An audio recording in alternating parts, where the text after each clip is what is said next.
Pascal. You are now rocking with that dude Pascal. We be going wild, Haitian in the building, so original. Got the haters catching feelings. Get your hands up to the ceiling and keep them held high, cause St. Louis isn't ready. Forget about it, goodbye. Hold on, we just saying hi. Find somebody, rise up. Weekdays, catch us live, somebody. Let's go. Good afternoon. Good evening and good morning, everybody. Welcome to the Pascal Show. Hope you guys are all doing well out there. Hope this show finds you in good spirits, as you should. It was a late night for everybody, I'm sure. We had really great conversations last night in regards to Sebastian Rogers' case. So I appreciate everybody who came through and called in as well and was a part of the conversation. But we still have this new case that we started talking about yesterday, still percolating out here. And we're still wondering, where is this young man? A 22-year-old Mizzou student is gone missing in Nashville. He is lost in Nashville, and no one knows where he is right now. Now, we have got to talk about a few things. There's a few interviews that happened over the past 24 hours that we're going to be looking at and taking a look at as well. Of course, I wanted to circle back and talk about a few things that we talked about yesterday on yesterday morning show or yesterday afternoon show, and just kind of talk about those things again, because I know there's a lot of things that are being shared out here on the internet streets about yesterday's show, which I do appreciate. But of course, I want to be able to address a few things, talk about a few things, and just keep the conversation fresh and alive for young Riley Strain. Okay? But please, before we get going, before we hop into everything, do me a favor. First off, again, good afternoon, good evening, and good morning to every single last one of y'all. Okay, thank you guys so much for coming into this show and being a part of the conversation. Do me a favor, hit that like button down below. Send it past 300 likes as you guys start to file in. If you're watching on YouTube, of course, if you're watching on X, please be sure to hit that like button. Also share this feed if you can. If you're watching on X, Twitter, or on Facebook, okay? Hit that reaction button if you're watching on Facebook, all right? Please don't forget to follow me on Twitter, The Pascal Show, one word. Hit that subscribe button if you're watching on YouTube. And of course, crush that follow button on my Facebook page. Please and thank you. That'd be greatly appreciated. And of course, check out my Instagram. Please follow me on Instagram and TikTok, The Pascal Show, one word. I am posting other kinds of videos and little recaps of episodes over there as well. So you're getting different content over there in comparison to what you see on YouTube and on Facebook. So please follow me on all my platforms. Please and thank you. That would be greatly, greatly appreciated. Okay, guys?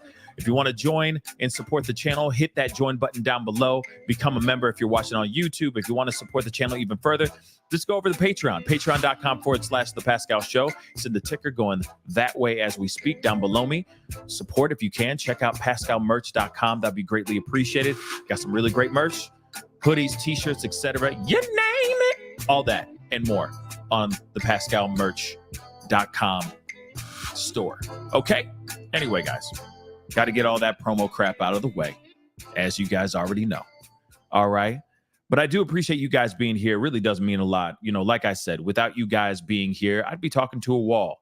So I appreciate you guys being here. And of course, the more people come out and watch these shows, at least, the more the word gets out there for these men and women that go missing, right? We keep their names out here in hopes that we can help get some awareness out there and, of course, find them, right? Hopefully we get a chance to find them. Now, of course, what I'm talking about in this particular situation is that of 22-year-old University of Missouri, or Mizzou, okay? He's a Mizzou student. His name is Riley Strain.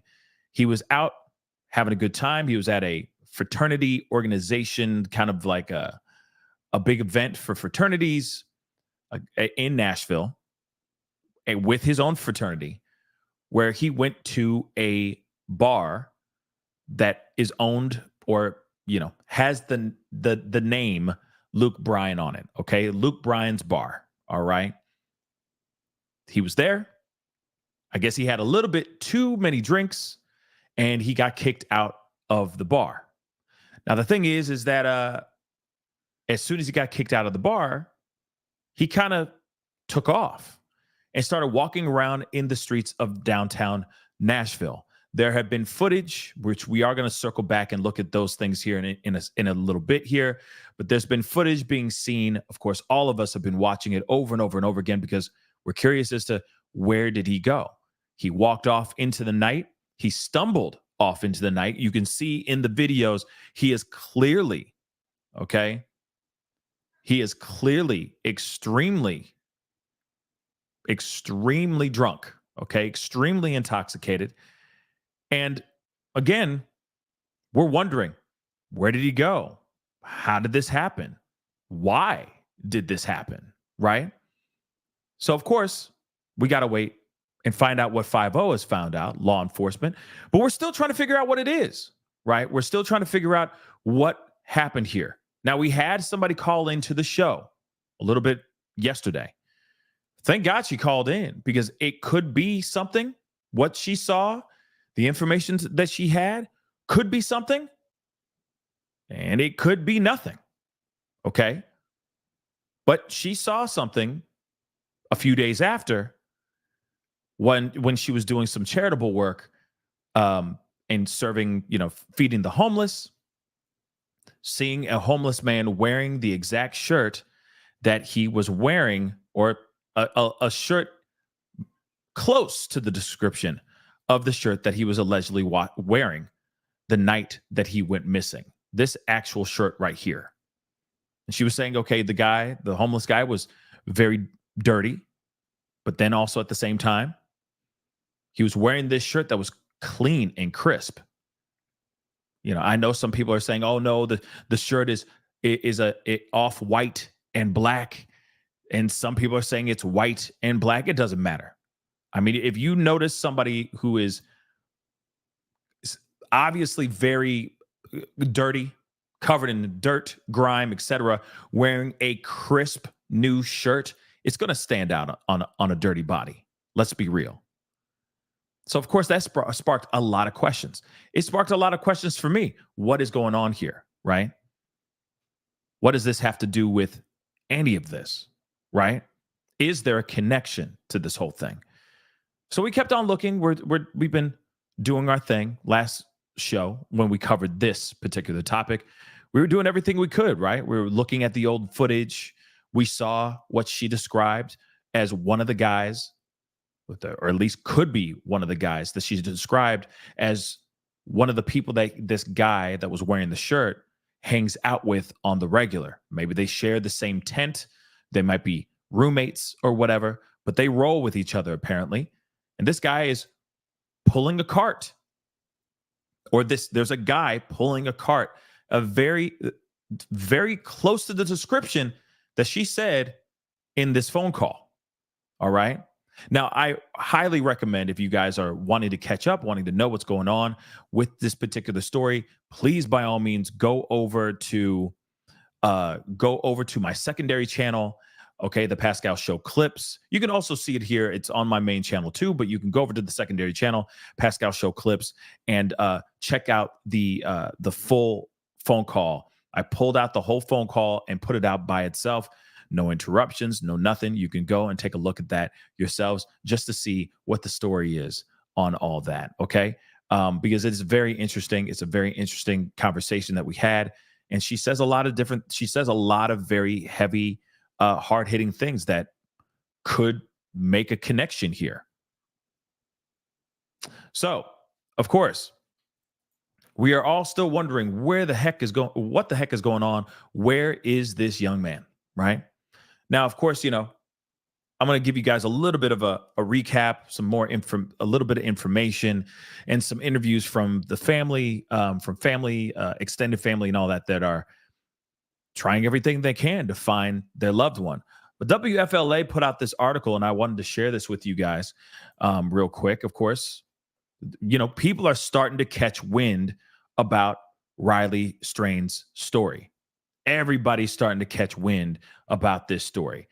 And of course, this is a very strange and still heartbreaking, but I'm still hopeful, right? Still very, very heartbreaking story. Kid walks out of a bar or gets kicked out of a bar. He takes a walk in some random direction, and he's nowhere to be found now.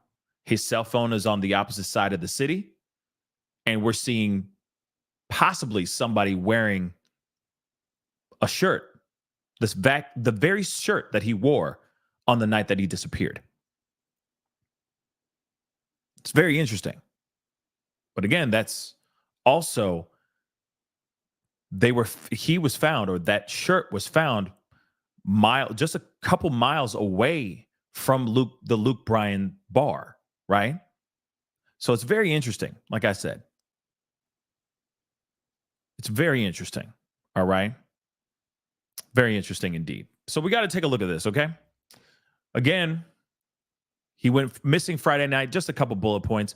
He went missing Friday night in Nashville. Okay. He was escorted out of Luke Bryan's bar, or Luke's 32 Bridge, around 9:30 p.m., which is still extremely early.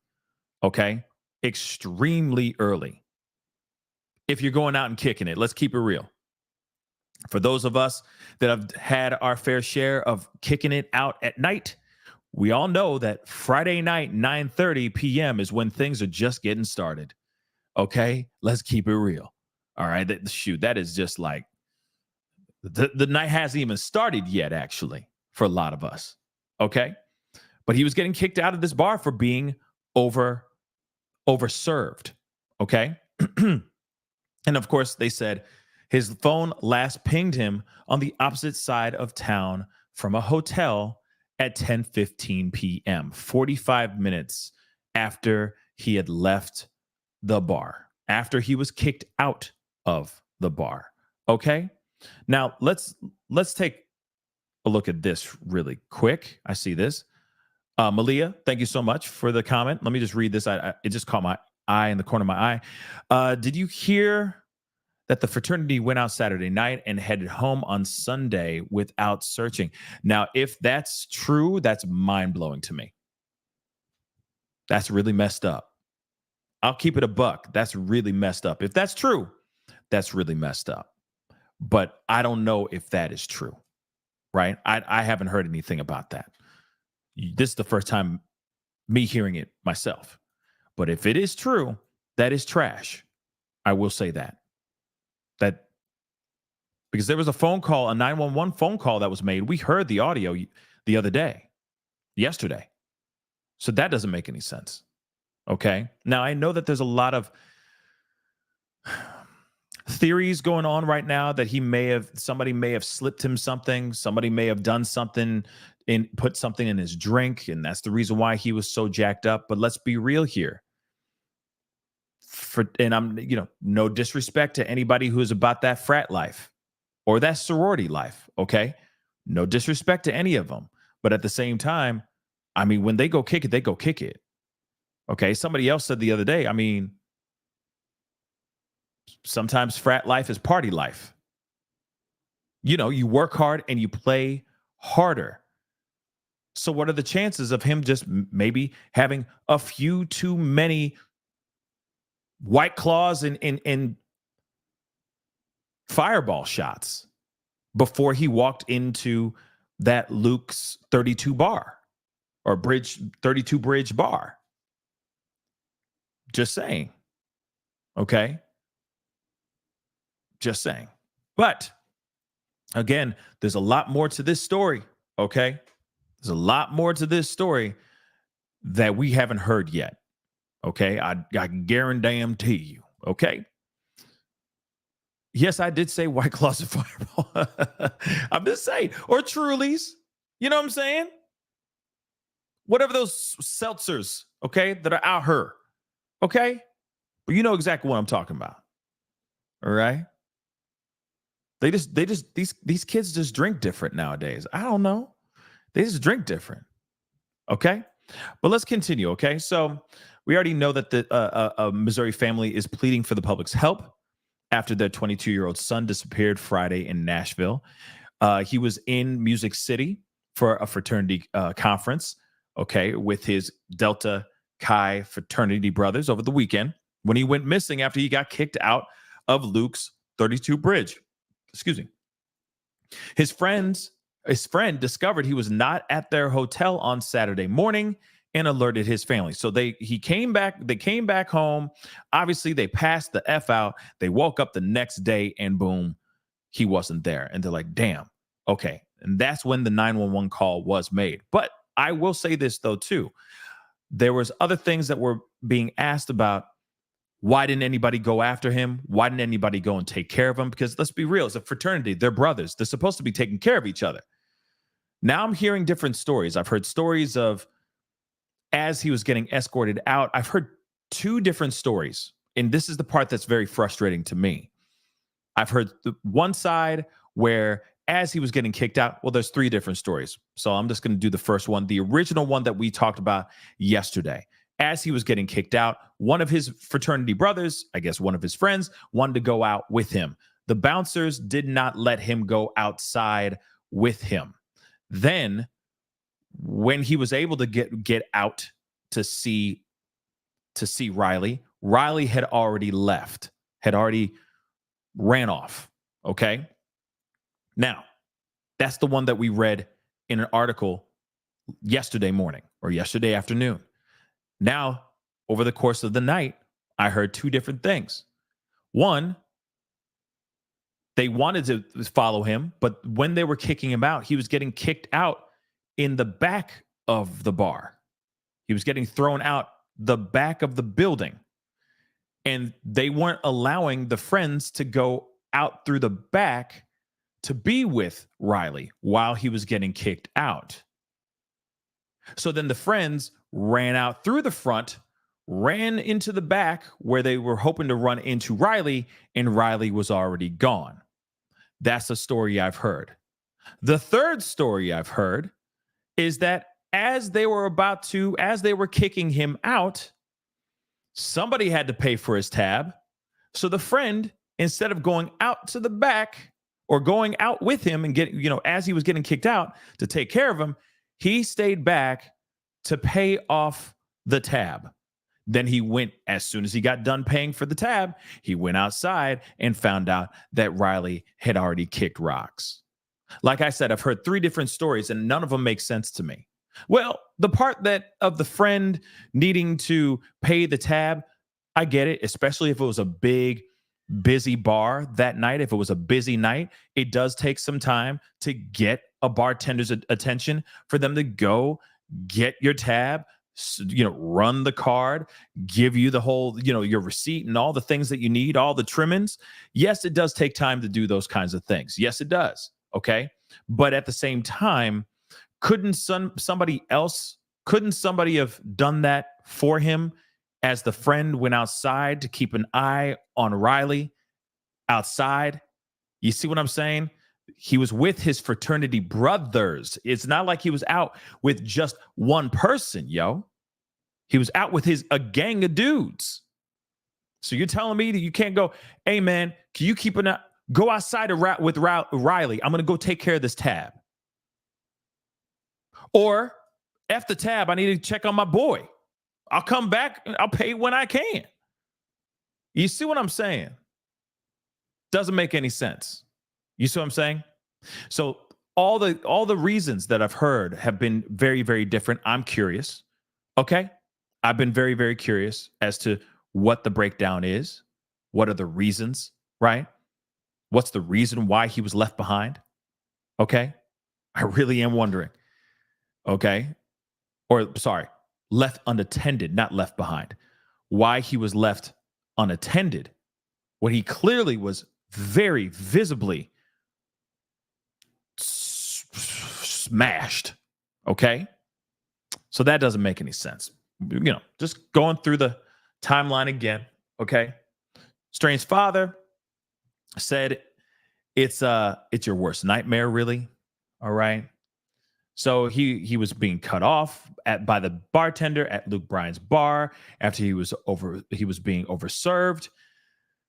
And like I said, by the time the friend was let out of the bar, because they said the security team, I read this before, but the security team would not let him out at that point, according to Strain's stepfather.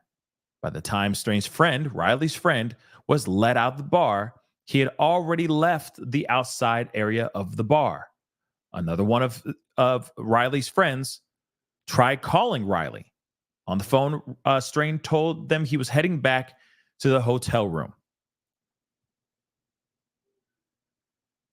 And of course, they say that his phone was pinged at 10:15, 45 minutes later, in the opposite direction of the hotel. And they said it was at a hotel. Remember? Oh, sorry. Not at a hotel, I'm sorry.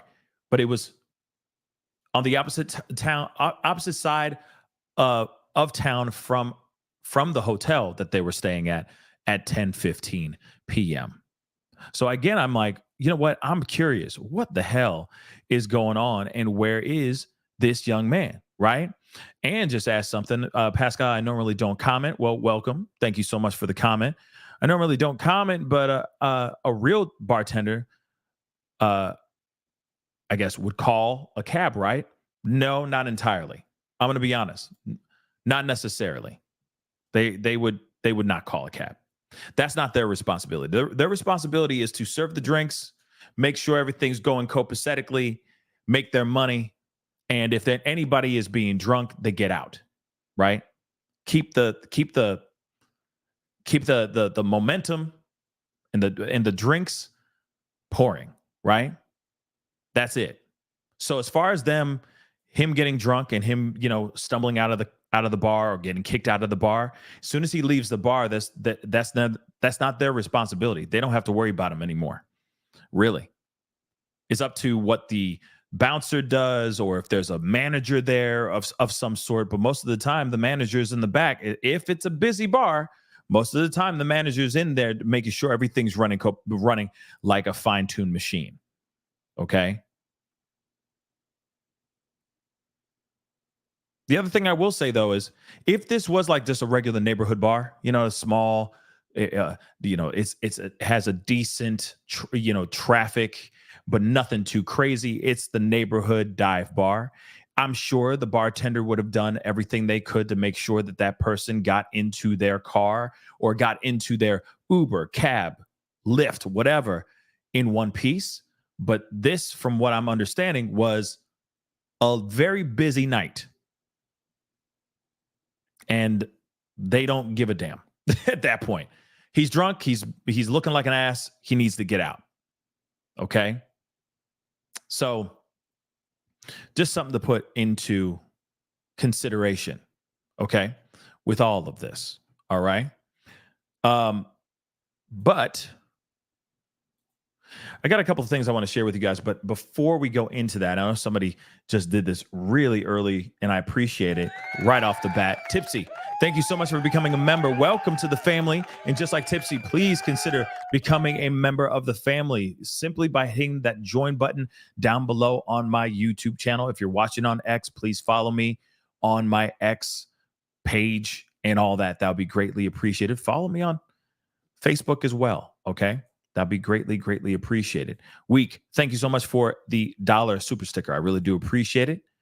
And Angie, thank you so much for the 5. I saw another video that it looks like someone in a white van tries to grab him, and that is why he's running in one of the videos. We'll try and find. I think I know what you're talking about. I think I know exactly what video you're talking about. Yes, there have been people talking about allegedly the video in the parking lot where he's running and then he trips and he kind of falls on his hand, and it almost looks like he hits his head, and then he gets up kind of nonchalantly and tries to almost seems like he's trying to be smooth with it. You know what I mean? And tries to walk it off. Let me pull that up really quick. Let me pull that video up so we can take a look at that.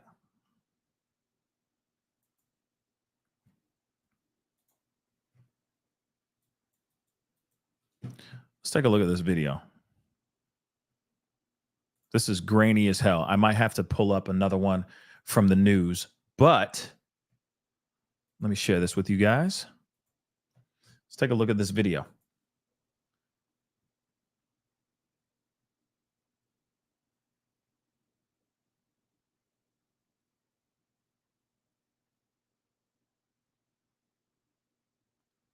I mean, he just comes out of nowhere and then he trips and falls here. I got a news clip. We're going to take a look at that as well. Okay. He gets back up. And then he just kind of walks off. Now, I will say this. If he was in danger, do you think he would have just stopped running after he fell? If he was running from something, scared out of his mind, scared out of his wits, would he get up and just start sauntering back down the street? I don't know. I don't think so. Then the other thing too is if there was more, if somebody was trying to chase him down, wouldn't we see something of that chase? Wouldn't we? Because if I'm correct with the timeline, this video here is before he crosses the street with the guy pulling the cart. You see what I'm saying?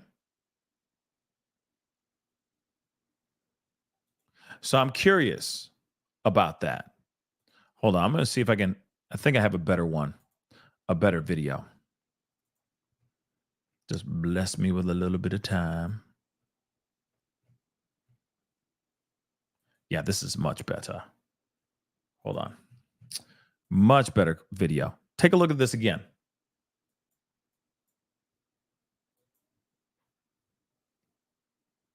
See, I don't see any. Okay. Now, if there is another angle that I have not seen at all, then of course we'll talk about it. Okay.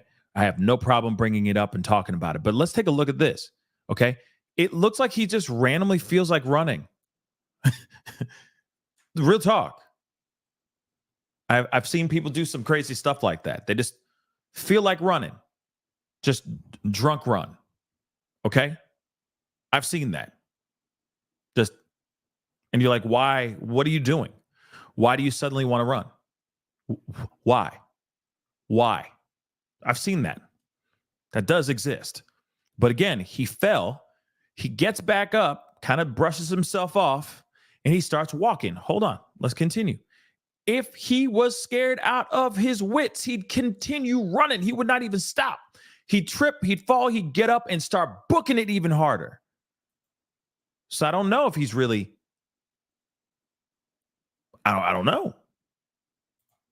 Let's take a look. And even how he's running, it's not like it's frantic, like looking from behind him, scared out. You see what I'm saying? It doesn't look like he's out of his wits, terrified. Okay? But let's continue. Actually, I'm going to pull this back a little bit before he falls. Look, it is just a jog. That is a drunk jog. I'm sorry, guys. Okay? I'm going to roll that again. This is a man having a quick, drunk jogging.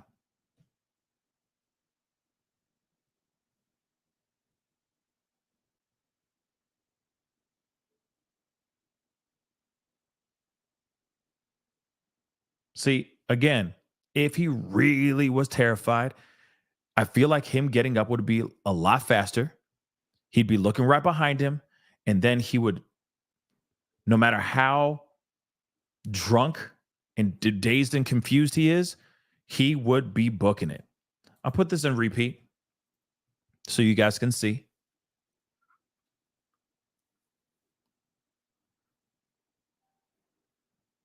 Now let's see.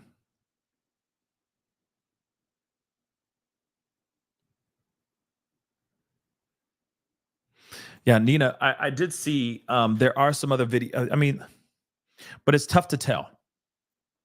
You know, there's somebody on a city bike in one of the videos. It looks like a city bike, at least one of those rental, You put in a code, you buy the app, you download the app, you go and you buy the thing for a certain amount of time, and then you discard it when it's done, right? You put it off to the side, or kind of like those scooters, like the scooter that's over here in this corner over here, right here. You know what I mean? And then as soon as you're done rolling it, it just stays there, right? Or I don't know how those city bikes work, but last I checked, it's kind of one of those things. Or maybe you have to bike back to a hub and then park it in the hub. That might be it too. But like I said, that was like, it's a prepaid bike. That's what it looks like that guy's riding in. He could have been following that guy. He could have been following Riley on that bike. That's a possibility. But I don't think that this is somebody who got slipped a Mickey. All right. I don't think that this is someone that got, drank something that was laced. I really don't. I think this is somebody who is just really drunk, guys. Because that is not a run of someone who's scared. I'm sorry. I'm sorry. That is a guy who is drunk, doesn't know where he's going, and just doing a drunk run. I'm going to play that. Let this piece or this clip run out. You see what I'm saying? At least, like I said, I'm not a behavioral expert. I am not someone who can sit here and read his, body language with a PhD or anything. But the way I look at it as this is a guy that was having a really good time very, very early on in the night. He had way too many before the clock struck 12. Okay. He got kicked out because he had too much to drink, and now he doesn't know where he's going.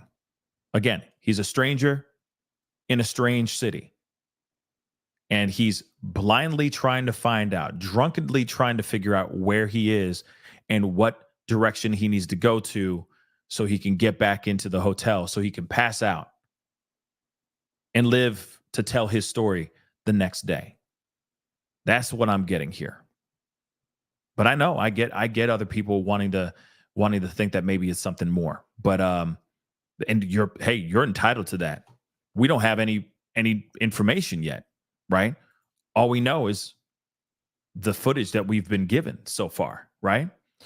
So let me play this other piece. Now, this is the piece. Like again, we're circling back to this stuff again, but don't worry, we got some other stuff that we're looking at here in a second.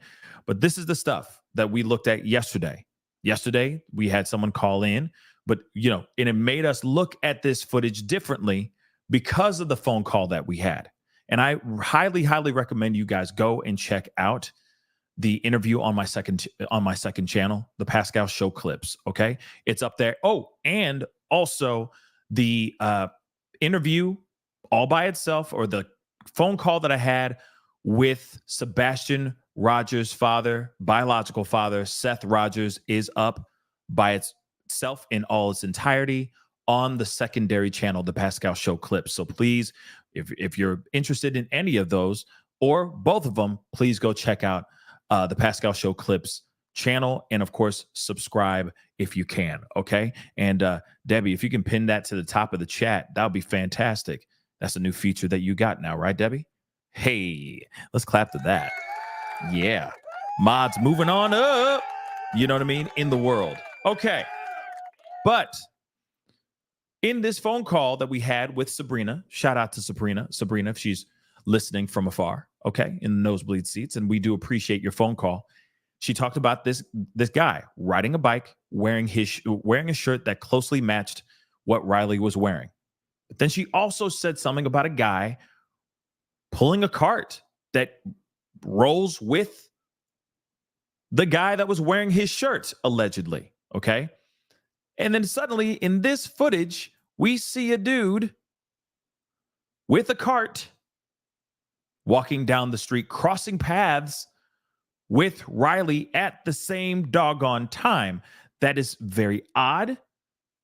Now, I will say this out loud really quick. There are plenty of people in the world that walk around with carts full of stuff. Okay.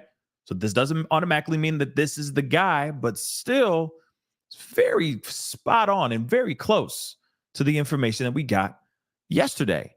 Right? So I'm going to share this with you guys one more again.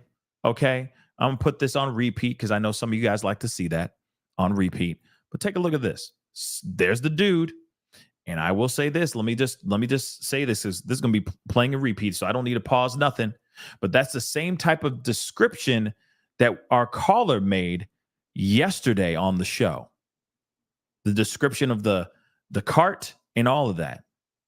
Dude likes to wear hoodies, like hoodie jackets. What she described was a guy wearing a camo kind of hoodie jacket. He's wearing a different kind of hoodie jacket, but that doesn't mean that doesn't mean he only has one hoodie jacket. He may have more. Okay. He may have plenty. But as you can see, he is walking down the street, crossing paths with a very inebriated, okay, physically inebriated Riley Strain. There's another thing that happens too that I thought was interesting when I rewatched this video. Okay. And I appreciate all y'all. You guys are amazing, okay? I appreciate you guys so much and your support. It really does mean a lot, okay? But one thing that I thought was interesting is hold on. Right there. What's going on right there? He does this little he does a do-si-do. And I don't mean to say that because this is Nashville. Okay? But he does a do-si-do. He does a little intoxicated do-si-do. Take a look. And it could just be because he's talking to the women. The girls could be asking him, "Baby, you okay? You all right, sweetheart?" And he could be like, "I'm fine." Whatever it may be, whatever it is. But it seems weird, right? Seems a little bit weird, but then I keep wondering, what if this dude what if he said something? Now, obviously, that's just me wearing my tinfoil hat. All right. But what if the guy in the cart may have said something, bellowed back at him or something? That's a possibility. Okay. But let me roll that back. He is clearly so freaking drunk, guys. He is so drunk. Okay. Damn. All right. See, he can't even stand up straight. Do-si-do. And then he keeps it moving. Now, I don't know if he's sitting there. Maybe he's thinking that the girl that's talking to him at that time, maybe he thinks he can get her number or something. I don't know.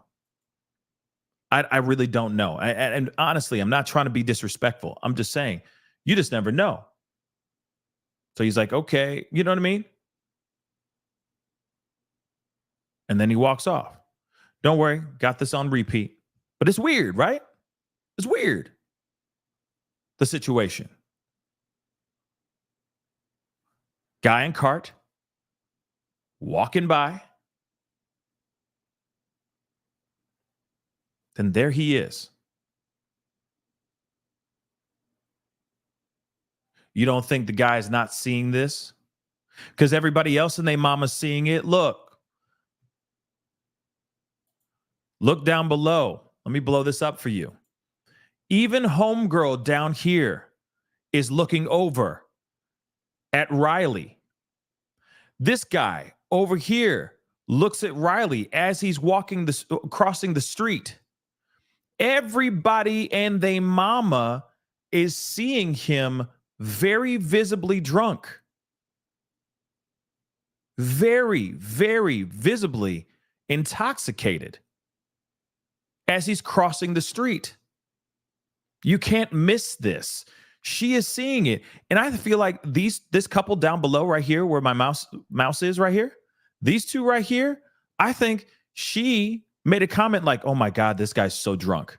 Usually that's how it usually goes. Let's keep it real. We all do it. Okay. We all do the same thing. As soon as we see somebody who's very, very drunk, we're like, oh my God, that dude's wasted. Yo, that dude's wasted. That's exactly what's happening right there. And they're seeing these two women right here. You know, God bless them. It seems like they may have said something to him to make sure he was okay. But of course, you know how it is. You know how it is when you see somebody wasted. Okay, we've all been to like big city events of some sort, or town gatherings, or you know what I mean, concerts, whatever. And there's always that one person that's just really drunk or on something. You know what I mean? They on one. Too busy with the glow sticks. And you're like, yo, why is this happening? Yo, he is so high. You know what I mean? We all do it. So I feel like this is the same thing that's going on. This is very obvious. It's very clear that everyone that's looking at him knows that he is wasted. So what are the chances of homeboy that's crossing the street? And again, I could be completely wrong, but what are the chances of homeboy who's crossing the street with his cart? What are the chances of him? There's a strong possibility that this guy could have seen him in the corner of his eye and just kept it nonchalant until it was time to pounce. Oh, he's low-hanging fruit, so on and so forth. This is a sitting duck, guys, unfortunately. A guy who's inebriated, blind drunk, it seems like. It's like he browned out. Not even blacked out. He browned out, okay? And you're telling me that this guy or any person that wants to do bad ain't going to notice that? Now, I know somebody was saying something about vans and whatnot. Now, I know that there's a van in this video here too, but I don't think that it has anything to do with this particular situation. Another part that I want to point out as well, big body of water right over here in the top left-hand corner, right here. Okay? Big body of water. So I keep wondering what was he doing? Why was he doing this? And he's right next to this big body of water. Just so everybody knows, big body of water. You got a guy pulling the cart. And if there's any connection to this, if it's true at all, could this guy who's pulling the cart be connected to the disappearance of this young man? I'm curious. I'm also curious about the other people that saw him drunk. Like, take a look. They all see that he's drunk. They're all looking at him and they're paying no attention. They're moving on, whatever he's drunk. But look at her. She's like, he's so drunk, as she's walking down. And then she gives one more look to see how drunk he is, to make sure she ain't crazy. So there are one witness. Okay, one person right here. One. Two, the guy in this gray shirt or hoodie.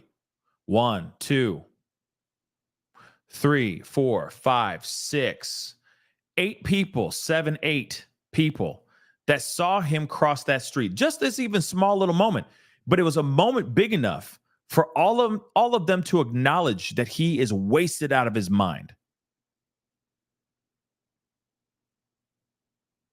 And I get it that some people are going to say, I mean, there's an article out here that I'm going to show you guys in a little bit, but they even said like they felt bad because it's like this is something that they're used to seeing all the time, right? In fact, let me pull that up.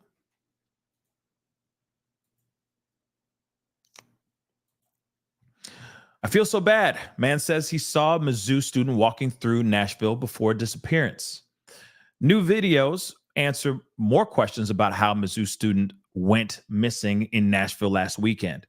So this news station spoke with employees of a local business who said they saw the 22-year-old Riley Strange stumble by that Friday night. Surveillance cameras caught it all. They show Riley walking up 3rd Avenue North, turning onto Church Street and then Gay Street. People walking at a downtown smoke shop said they watched him walk by. I feel so bad. This is what one of the employees of this downtown smoke shop said. A heartbreaking image.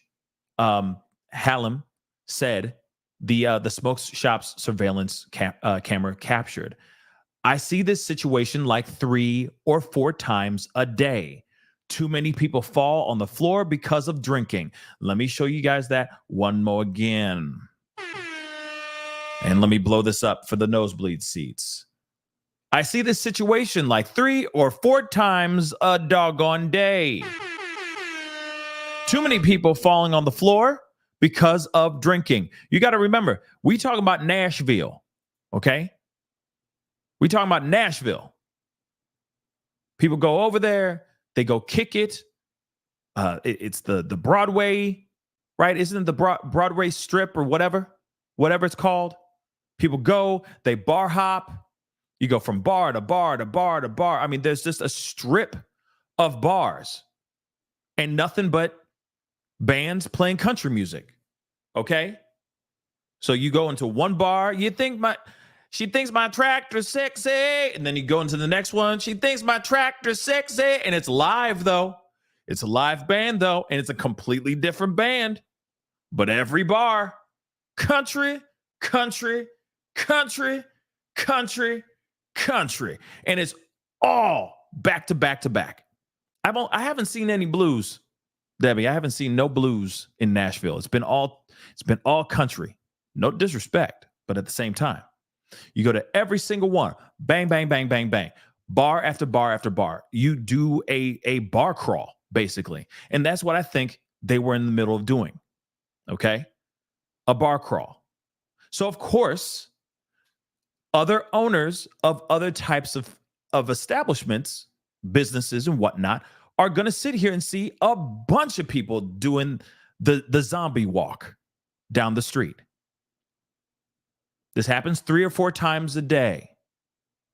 A day. Got to remember, people go down there to day drink. And some people, before it even hits 2 o'clock in the afternoon, they're already 2 sheets to the wind. So think about that for a second. They're used to this. Whatever. And they turn a blind eye in a way. Another drunk guy. And they don't think anything of it because they're used to it.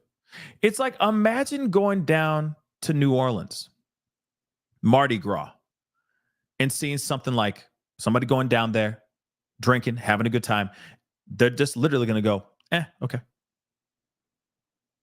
At some point, other people that live there, it's like, oh, it's Mardi Gras, whatever. And say somebody gets lost or loses their life in some terrible way, they're going to sit there and say the same thing. We see hundreds of people drunk on this specific day.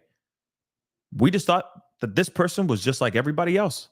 We didn't know it was going to be, that it would turn in such a tragic way. And I hate to say it like that. It's terrible. Okay? It's terrible. But you could say the same thing with Vegas, y'all. Vegas, baby. Vegas. People lose their doggone minds in Vegas.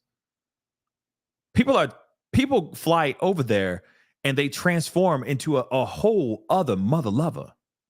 Completely different person. They on one, they're drinking, they're whatever, right?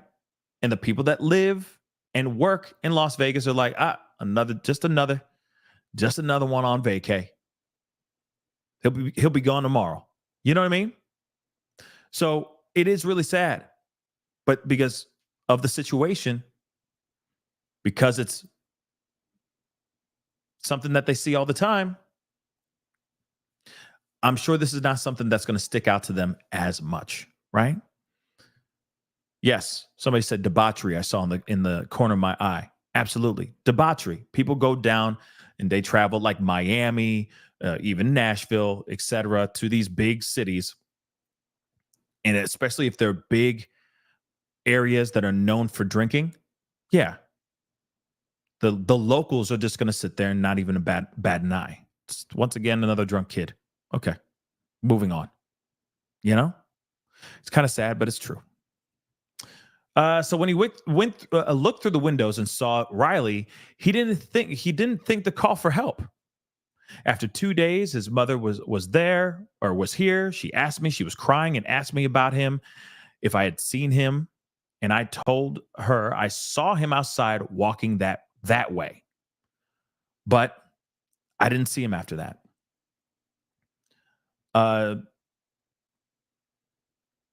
It was when it's when Halim said his heart dropped. I was crying. I was crying when I saw her.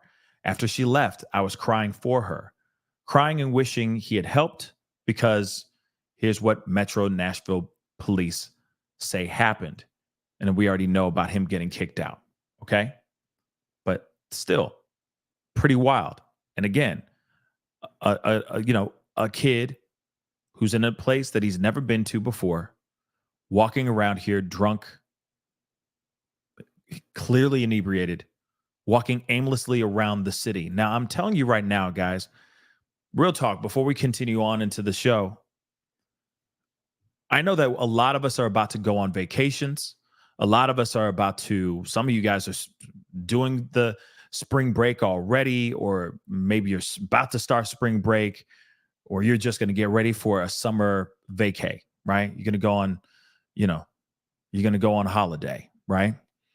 I just have to say, please be careful out here. If you have to create some sort of buddy system because you know for a fact you're going to tie one on, I mean, I just say do it safely, all right? Especially if you're in a town that you've never been to before. There are plenty of people out here. And remember, we don't know the outcome of what the outcome of this story is going to be. He might be fine. He might be somewhere and I don't know, finding time to step forward. Or he could it could be something negative here, okay? And that a crime was committed on him. I think that a crime was committed here. I really do. I think foul play for sure, okay? But it's all because he was alone. And this is also another big, huge wake-up call for the fellas. Yeah, I'm talking to the fellas. I know a lot of you guys are going to be like, no, I'm a man. Man, I'm a man. Well, here's the thing, though. When you don't have no sense in your mind because of the liquor that you have in your system, your guard is down, you're absolutely vulnerable, you are browning or blacking out.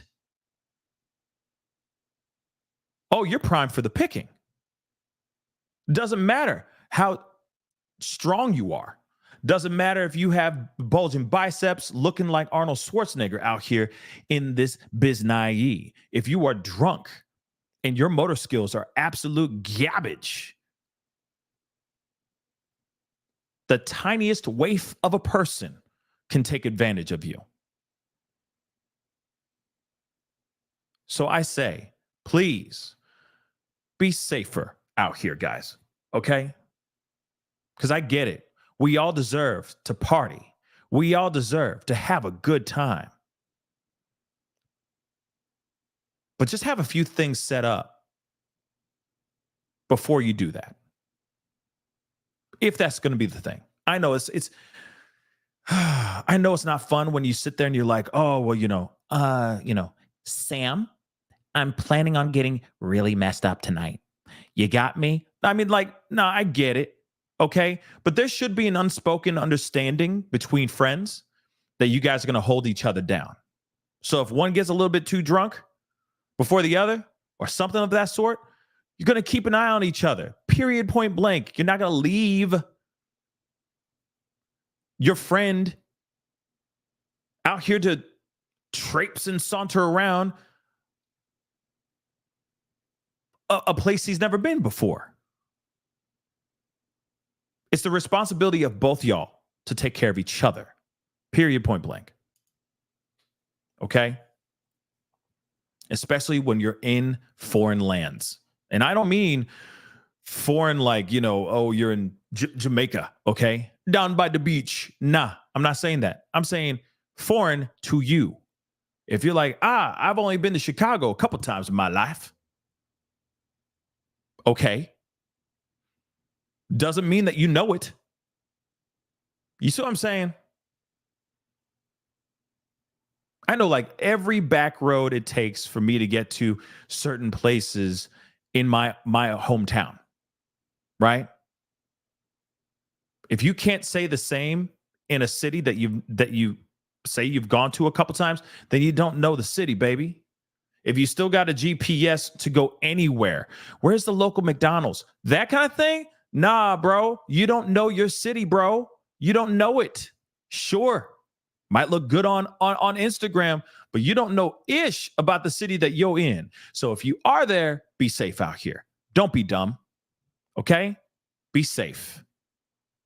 And take care of your own. Period. So moving on. Fellas, come on. We are not Superman. Okay? We are not impenetrable by outside forces, okay? By evil forces. And, they're only going to mess with the ladies. No, they're going to mess with everybody. Evil doesn't give a damn, okay? It really does not have any type of sexual orientation, okay? It's non-binary. It doesn't care. It's fluid. Evil doesn't give a damn, okay? Let's continue. All right. Let us take a look at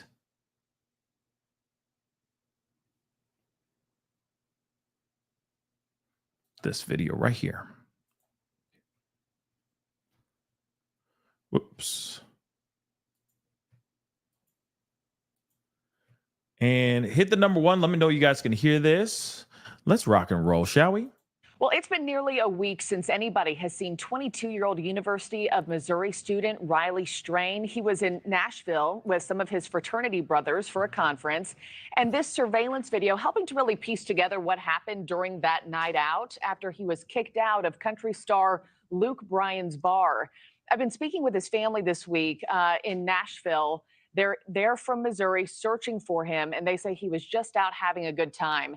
Stephanie Haynes has the latest on the case. Stephanie, we're about to talk to the parents again in just a little bit, but the emotions behind this disappearance are difficult for everybody involved.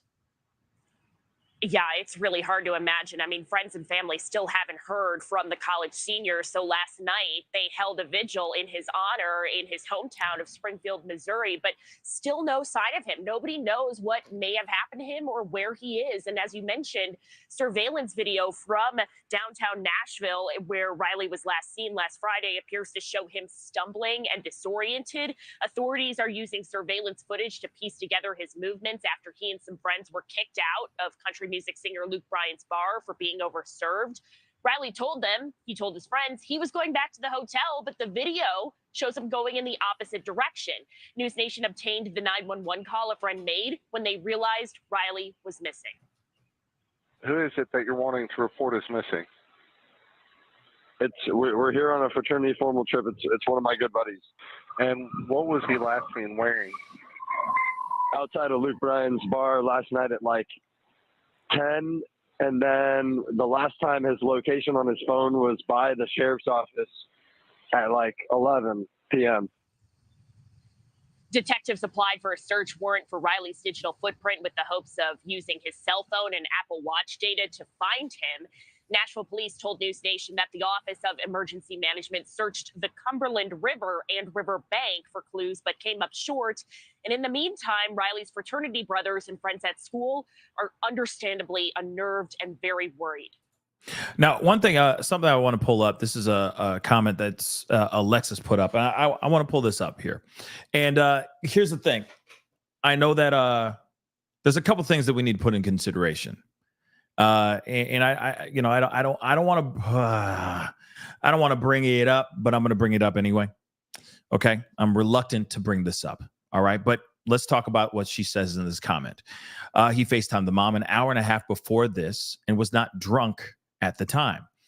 He had to have been laced with something for this to happen this quick, or the guy that grabbed him in the other video before he took off running did something. Okay. Now, something I want to point out. There is okay.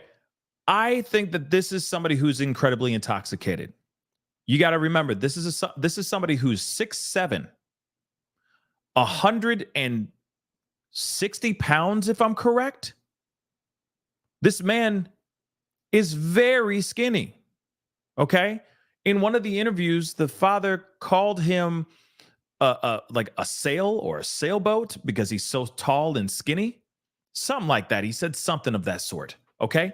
This is an extremely skinny man. So you got to remember the amount of alcohol one can actually take into their body, given their body weight. Now, I know that some people have high tolerances, etc., but this is also a 22-year-old young man. Okay. So his tolerance may not be super high. So you got to put those things into consideration as well, really quick. He may have had too many too quick. Remember what his height and his weight, he is real skinny. Okay. Real skinny. All right. Very small guy on a very thin frame, very thin body on a very tall frame. Okay.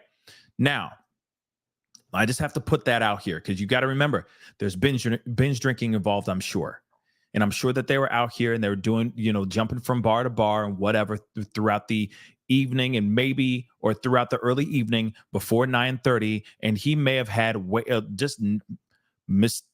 had a mistake, was having too much of a good time and was just pounding drinks with his friends. That could very well be what it is. And then all of a sudden the alcohol caught up with him like his face hit a wall. That does happen. Okay. You're thinking, I'm fine. Let's do this, yo. Shots, blah, blah, blah, drinks, whatever. You know what I mean? And then all of a sudden, hour into the thing, 2 hours into the thing, 30 minutes into the thing, boom, you just get hit.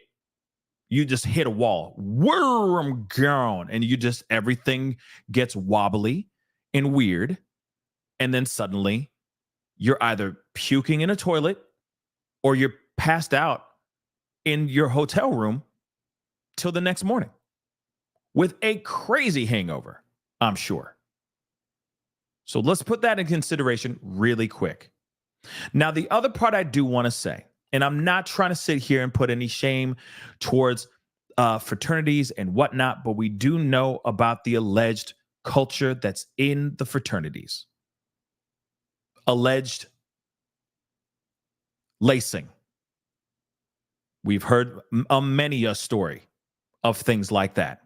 So we have to entertain it for a second. There is a possibility that he drank something that had something other than alcohol in it. There is a possibility.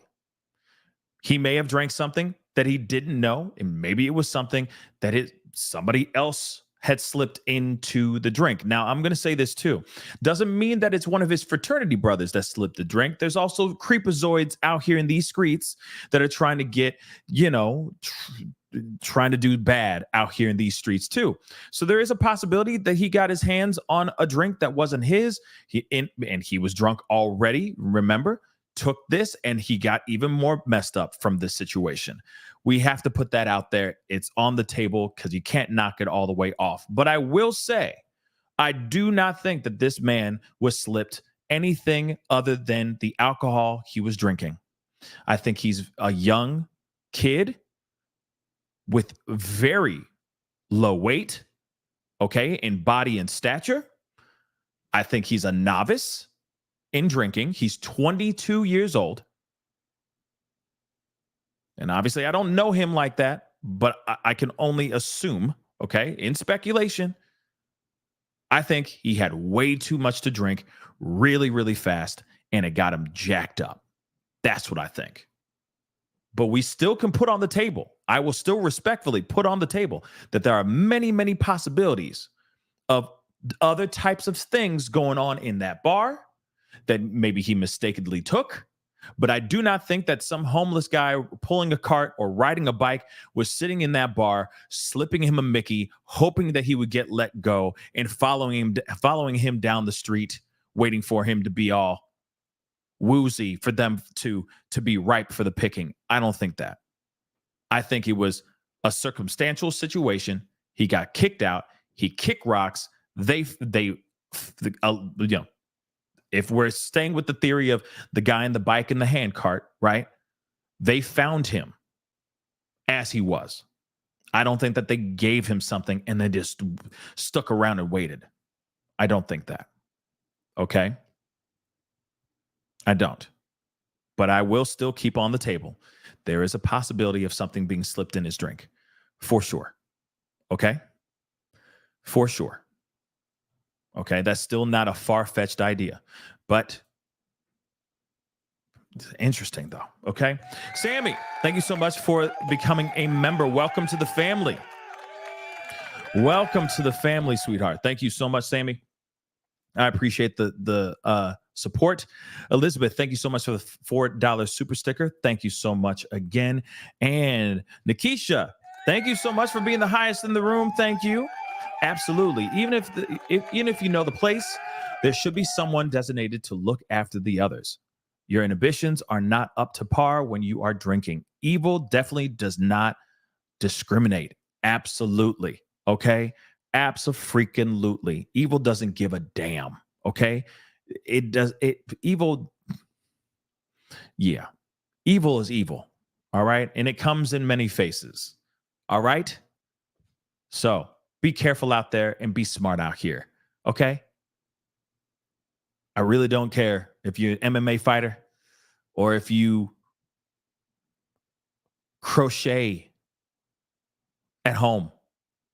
Fellas, I don't care. Be safe out there. Use your head.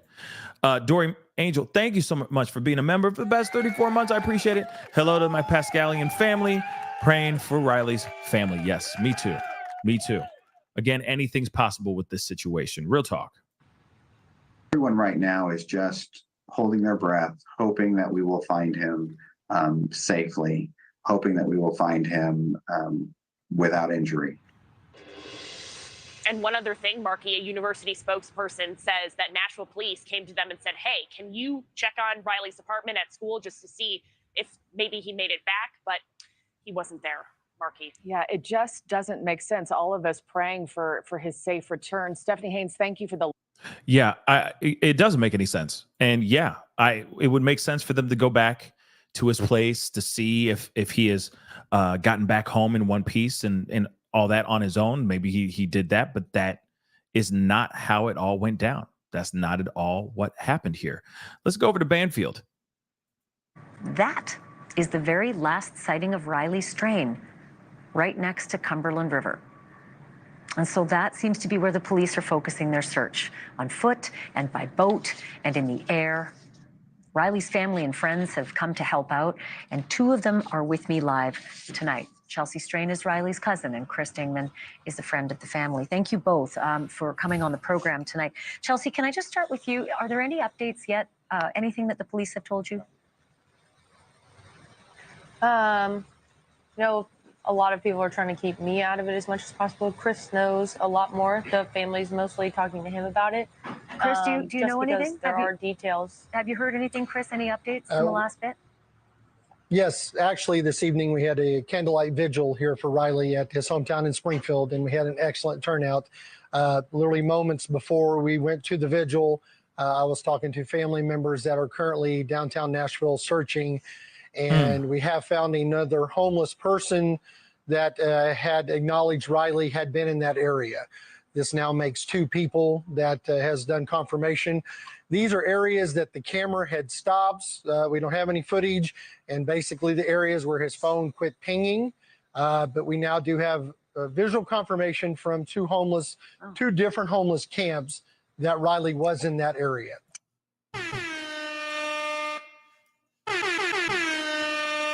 You hear that? Did you hear that? Did you hear that? If you didn't, I'm going to play it again anyway. But they did say something about the homeless, the area, like the tent area. I forgot what it was called. I feel like a jerk. But you know what I'm saying, right? But that's dope no matter what. Okay? I want to repeat that one more time because I feel like that's kind of crucial. And yet, you know, Banfield has a tendency to talk over people sometimes. No disrespect to Banfield. You know I love her. You know I love her show. Okay, that she's the one who taught me Heavens to Betsy. You know, there's an emotional connection now with Banfield. Okay, Heavens to Betsy. I've never heard that in my entire life until Banfield. Yeah, but she's great. Real talk. And this is important. So I'm going to play that part one more again. Okay, Heavens to Betsy, indeed. All right. Hit that like button down below, please, guys. Okay, I see a bunch of y'all watching. Don't forget, if you're watching on X, I see a bunch of y'all watching on X. I see y'all. I see you watching on X. Please follow my X page. Follow me on Twitter. It sounds weird to say X. It sounds like like we about to do something on P-Hub. But yeah, follow me on X, The Pascal Show, one word, please, okay? We're almost at 5,000 followers. I'm trying to get to the 5K. Can you help me get to 5K on the X? Dag nabbit, please. Thank you. Okay. And of course, hit that like button down below. If you're watching on YouTube, on the tubes, please hit that reaction button, all that stuff. Okay. Let's get it past 800 likes on YouTube. Okay. Please. Let's get into this. It helps the show. It also helps Riley's story get out to more people. Okay. Let's go. Chelsea, can I just start with you? Are there any updates yet? Anything that the police have told you? A lot of people are trying to keep me out of it as much as possible. Chris knows a lot more. The family's mostly talking to him about it. I'm still wondering why they're not letting, they didn't let the cousin know much. You know what I'm saying? I'm still wondering why they're not telling, they didn't tell the cousin, but they're telling him, they're telling big guy, family friend, but I don't get why they're not telling her. She's family. It makes no sense, but you can see Banfield doesn't give a damn. She's like, "Oh, you don't have the yeah, whatever. Can we talk to the big guy? Can we talk to the family friend then? Yeah, stop talking. Get to the big guy." Chris, do you know anything? There are details. Have you heard anything, Chris? Any updates from the last bit? Yes, actually, this evening we had a candlelight vigil here for Riley at his hometown in Springfield, and we had an excellent turnout. Literally moments before we went to the vigil, I was talking to family members that are currently downtown Nashville searching, and we have found another homeless person that had acknowledged Riley had been in that area. This now makes 2 people that has done confirmation. These are areas that the camera had stopped. We don't have any footage, and basically the areas where his phone quit pinging. So I'm curious if one of the tips is from our good friend Sabrina. I'm wondering. I'm really wondering. Is this from is one of the tips from our good friend Sabrina? Just curious. Just curious. And if it is, great. Okay? Fan-freaking-tastic. All right? But they're saying 2 people have spoken out, talking about Tent City. Interesting. Also, Amanda just said this, which is interesting. I didn't know this piece, but I figured it would be. You know what I mean? Like they govern in their own way in that area. But the tent city is notoriously rough, and that's good to know too. I didn't know that, but I figured that they maybe move. You know what I mean? Out here in these streets, a little bit differently down there. You know what I mean? Things are governed different down there. But let's continue. That's awesome news, though, that the family, etc., they're starting to catch wind about sightings, information out here in Tent City. And yeah, Nicole B, yes, that was supposed to be kind of funny. You know what I mean? But you never know. They operate different down there. You never know, baby. You never know, Nicole. But we now do have visual confirmation from 2 different homeless camps that Riley was in that area. Did the first or second homeless witness lend any more information to the tracking? Like, we have just been mapping out that tracking. Did this new witness, this new homeless person, lend any useful information to the search? Where we're at right now, and it's still a little confusing because this literally come about 5 minutes before we went to the other vigil tonight. I don't remember which bridge, which homeless person has been, but it is in same conjunction of what we have been thinking. Riley was heading north on 1st Street, and it was in that area that both camps, which under my standing, there's 2 large bridges right there, which have large homeless camps underneath them. I think in each camp, Riley was seen in each one. It's fascinating Wow. and still so perplexing. Chelsea, your cousin is 6'7" and 160 pounds. You heard that right. 6'7", 160 pounds, y'all. Okay? Imagine just him having a few shots and maybe a couple cocktail drinks or maybe just some beers. Come on, man. Like, let's be real. This kid was going to get drunk very, very fast. And if he's around other people that drink fast, like they're doing the binge drinking or they're doing crazy like car bombs to all those other things. You know what I mean?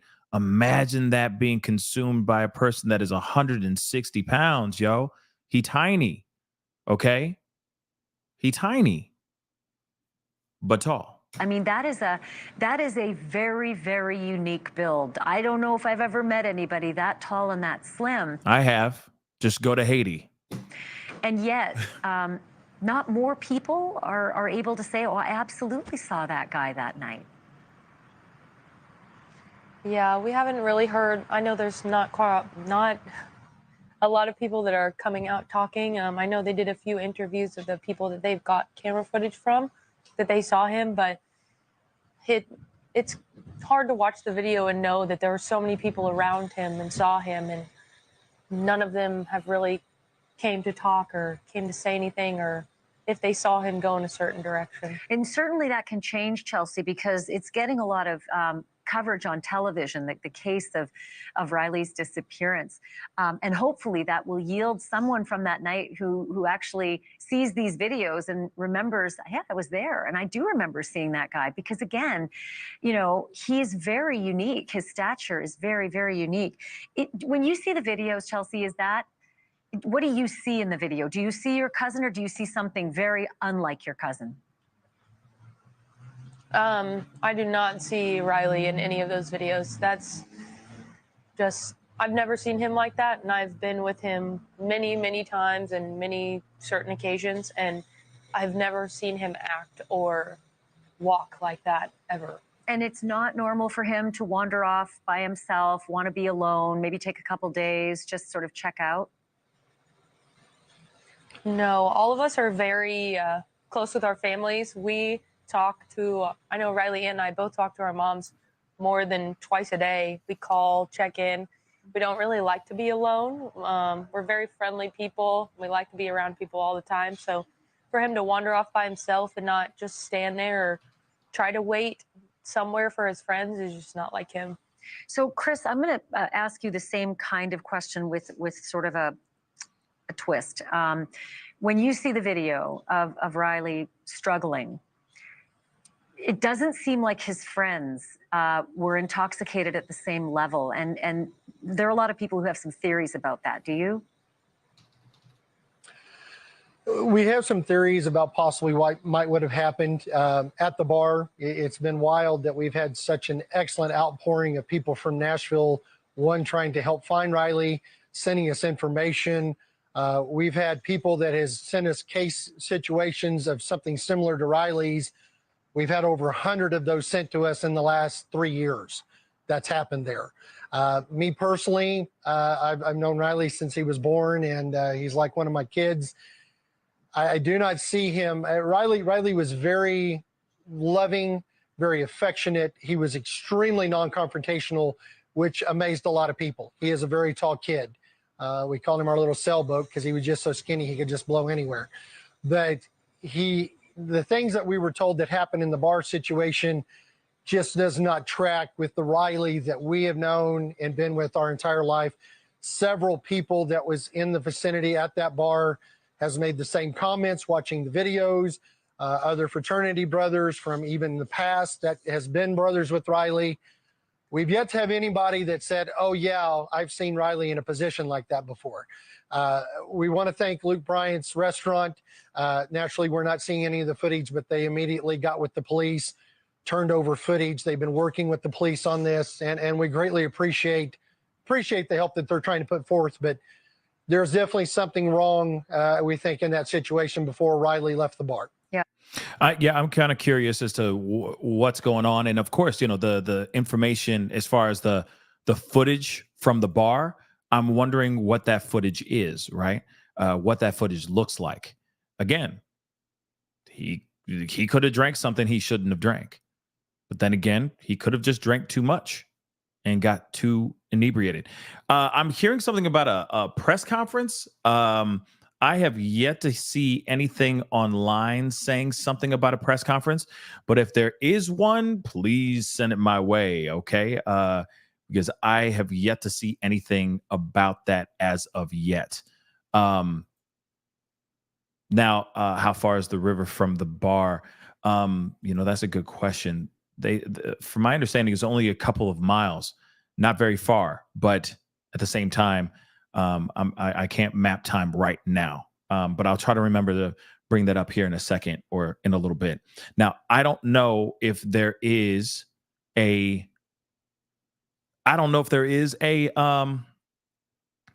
press conference. I see some of you guys saying that in the chat, but I don't know if there is. You know what I mean? Yeah, Nikki, I think it was something like that, a few miles. Like I said, like three miles or something like that. Not very far. Not super far away, but it would take some time for him to walk it. You see what I'm saying? If he's walking it, right?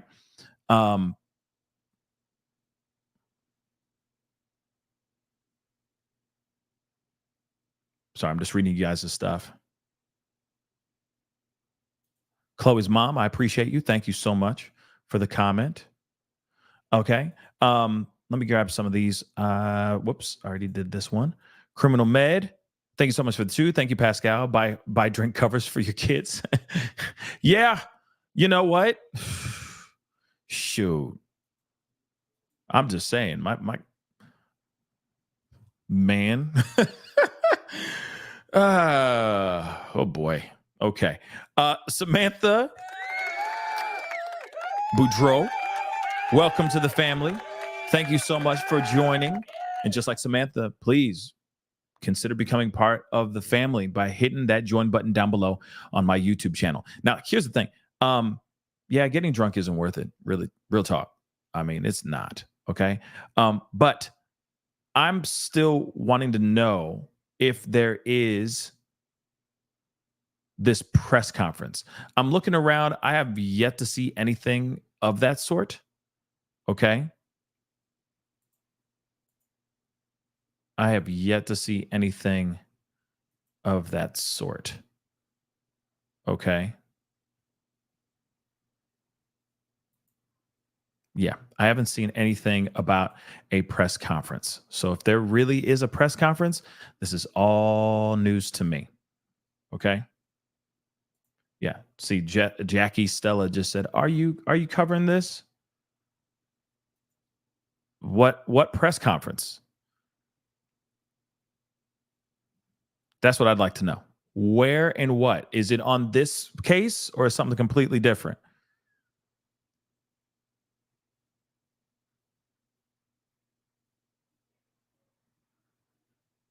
NMPD. Okay, let me take a look.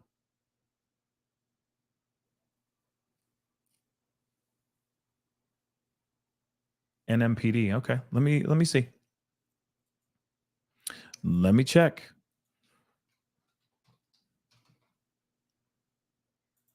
Let's see if what they say.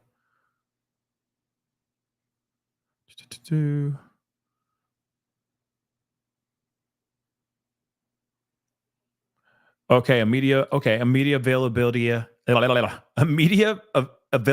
regarding the continuous search will be held at 2 p.m. Central Standard Time at the parking lot at on the corner of First Ave and Gay Street. But the thing is where is it going to be broadcasting? That is the ongoing question that I think a lot of us would like to know, right? So let me see. And thank you guys for giving me the heads up. I mean, if we're late to the press conference, I will make sure that we play it. Does that make sense? All right. Don't worry. We will be watching it. Okay. If they're doing it live, because this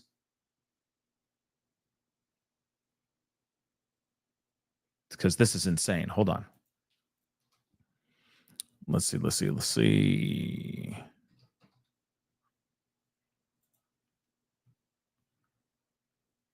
Yeah, so far I don't see anything from.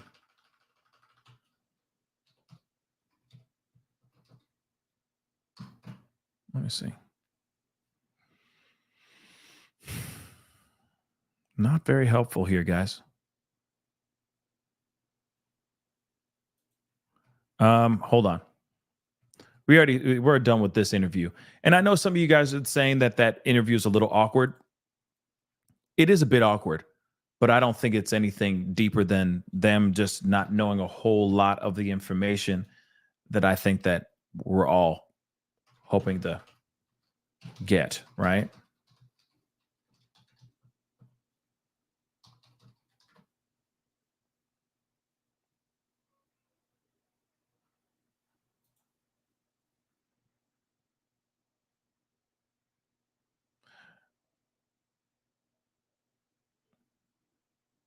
So far, nothing. That is some wild stuff. I don't see anything anywhere.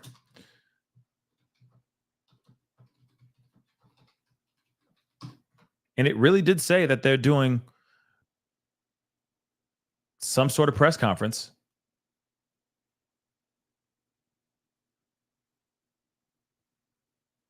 Press conference, search for Riley Strain. Yeah, supposed to be at 2 p.m. But I don't see anything anywhere talking about. That's very, very frustrating. But there is something that they did post about an hour ago, which I'm going to share with you guys regardless. Okay, WTVF. Hold on, let me see. Thank you, WTVF. Let's see. Like I said, if we're late, we will be playing the repeat. Yeah, it's not. Fox, I'm watching Bow. I'm kidding. You're watching now. Fox what?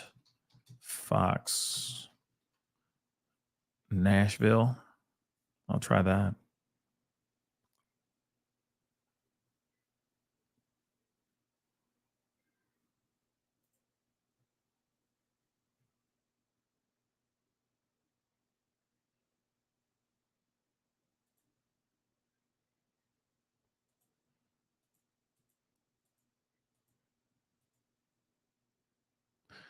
Nothing so far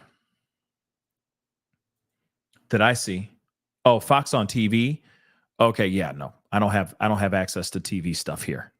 So whenever it does come on, I'm sure they're going to have it in replay, or we'll play it in replay, because right now, yeah, I found WSMV channel 4.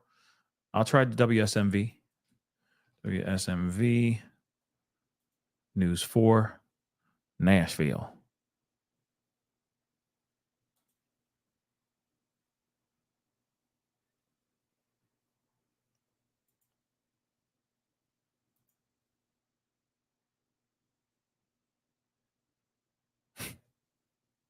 Not online, at least from what I'm looking at YouTube. Let's see, WSMV. I'll try. You'd think that this would be on live, right? Not even having to think twice on this, but it's not here.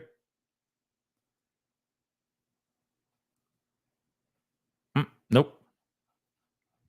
So I'm sure when it's all ready and done, it'll be up. Yeah, that's weird. That's really, really weird. Okay. But Facebook, ABC News. Okay, I'll try that.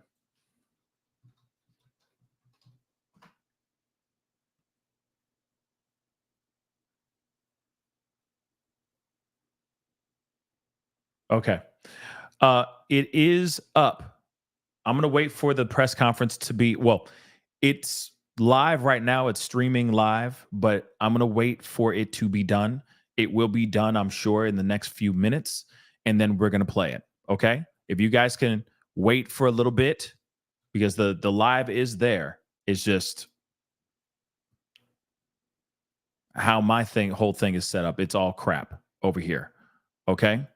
So don't worry. I'm not hearing a damn thing. Okay. But we are going to look at it. Yes, we're going to look at it in a little bit when they're done. I promise. And then we'll take a look. Okay. Promise. But I'm going to let it run because we're already late and I don't want to try to scroll back. But once it gets through, then we'll watch it as a family. I promise you that. Okay.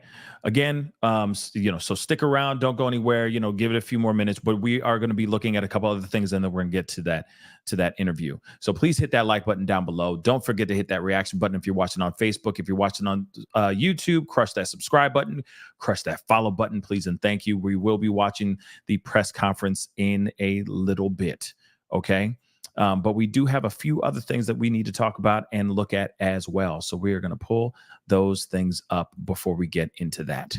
Riley Strain is still missing, but search crews say they won't give up until they find him.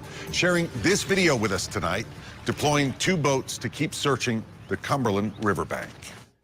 Thanks for joining us tonight, everyone. I'm Rory Johnston. The 22-year-old college student visiting here from Missouri hasn't been seen since last Friday night, nearly a week. Still no answers. Tonight, our Nikki Hauser talked with police and other visitors who were also downtown last weekend. It was a pretty busy Friday night here on Broadway when Riley was last seen. 5 days later, still nobody has been able to find him. It's not only bringing up concern in this community, but a conversation that needs to be had about how important it is to act when something's wrong. I can't even, I teared up this morning because I saw the story this morning and I teared up looking at it. The story and question on everyone's mind. I really, the biggest hope is that they find him okay. Where is Riley Strain? The 22-year-old Mizzou student went to Luke Bryan's bar Friday night with a group of fraternity brothers. He left alone. To this day, investigators are trying to figure out where he went. Security video from police and nearby businesses showed the approximate path he took, stumbling from Broadway to 3rd Avenue, then Church to Gay Street near the river, where officials searched this week. We were all looking through our phones, looking at cameras at our photos from that night to see if we could see anything on the street, and none of us could. Mackenzie McGuire says she was also out Friday night. Never saw Riley, but would have helped if she could have. We could have definitely helped that night. We could have approached him. We could have called the police. We could have called an Uber. All things Metro Police say you can do if you feel comfortable. If you don't, find a nearby police officer or security guard to help. It just doesn't make any sense. I just clicked on what Angie said here, saying, shame on his frat brothers. I'm still kind of confused about that as well. That's something I wish. That's something I kind of wish that they would clarify a little bit more, because, this is your brother. This is your frat brother. I feel like there is a level of responsibility that you have on each other to take care of each other. And the fact that this kid was really mucked up and they didn't pay no mind to that is kind of disheartening. It's bad. It's bad. But then again, I will say this. I've heard plenty of stories like this before, heard plenty of stories but not in it ending in some tragic way, in such a traumatic situation, right? Where it's been days and we don't know where he is type of situation. You see what I'm saying? I've heard many a story about, he just let him walk it off.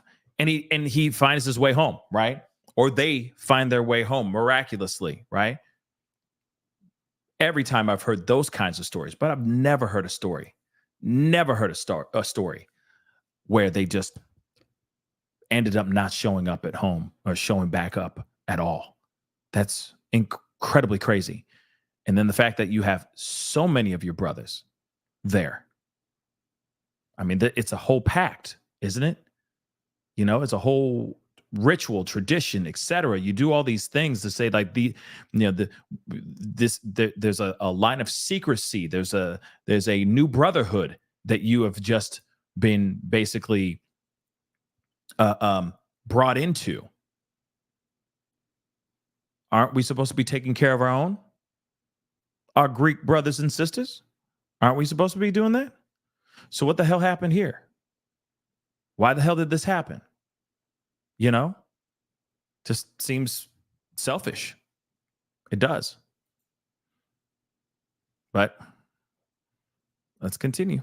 Thinking, oh, I'm a guy, nothing is going to happen to me, or my friend will be fine, or whatever. And I feel like with girls, it's a lot more. We know we need to stick together, and I feel like that all needs to change because everyone needs to stick together. Like I said before, ladies, I mean, continue holding it down for each other. Real talk. Fellas need to do the same damn thing. And I get the culture. I get that there's a culture of like manly man, but you can still be a manly man and have your boys back. Okay? You can still kick it and have a great time and still be safe at the same time. There are ways of doing this.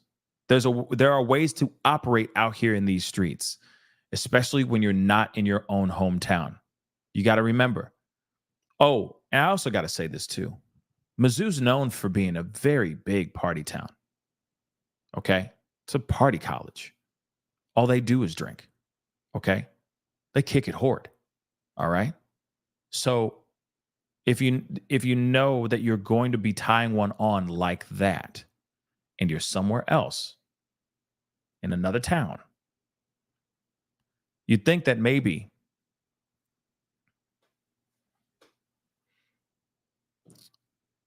you wouldn't operate like you own that town. Does that make sense?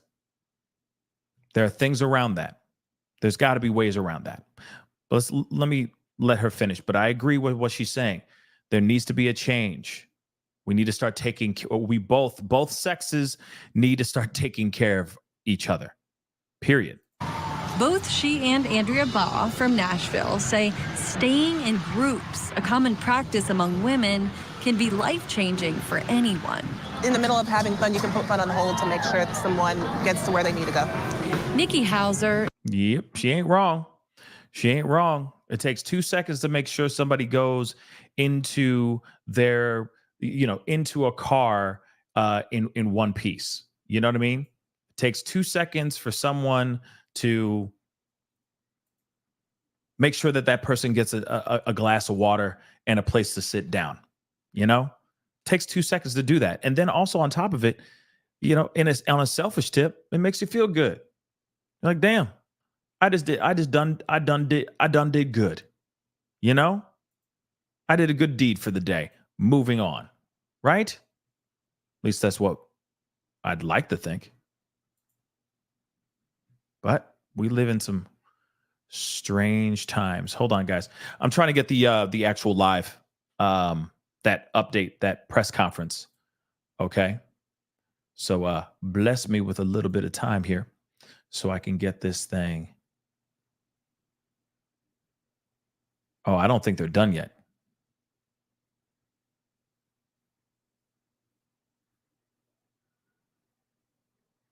They're not done yet. Hold on, let me refresh this, make sure I'm not crazy.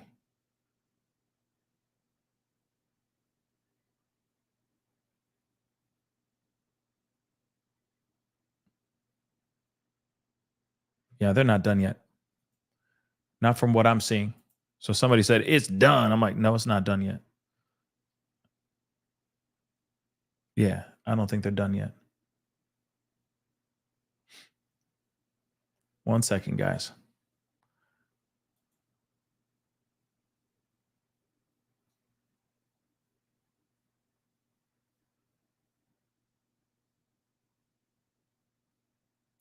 Wow. Okay, well, we do have an update, which, Michelle, thank you so much for tagging me in this. I'm going to read this to you guys anyway, so we can take a look at this as a fam. Okay? But this is from Alex Capariello. I don't know how to pronounce his last name. I apologize, but he's been doing a fantastic job over at News Nation as well. Okay? Still no sign of strain. So still no sign of Riley. No indication whatsoever of foul play. Not conducting a criminal investigation of any type. What?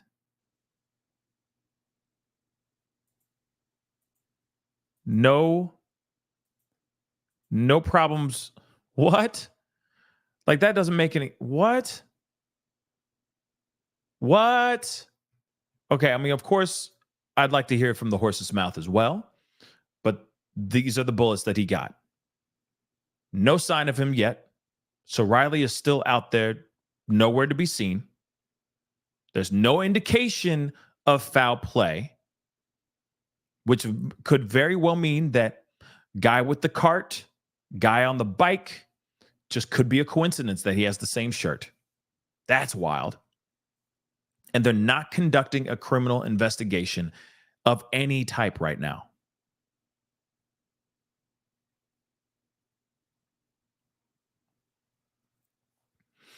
It's very interesting. Okay, so the live is over now. What is this? Numbers in your pocket. So is it over? Okay.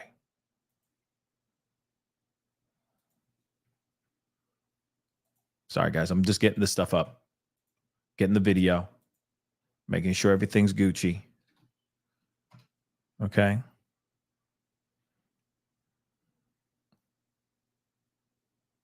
All right. Let's see. Are you going to? Yes.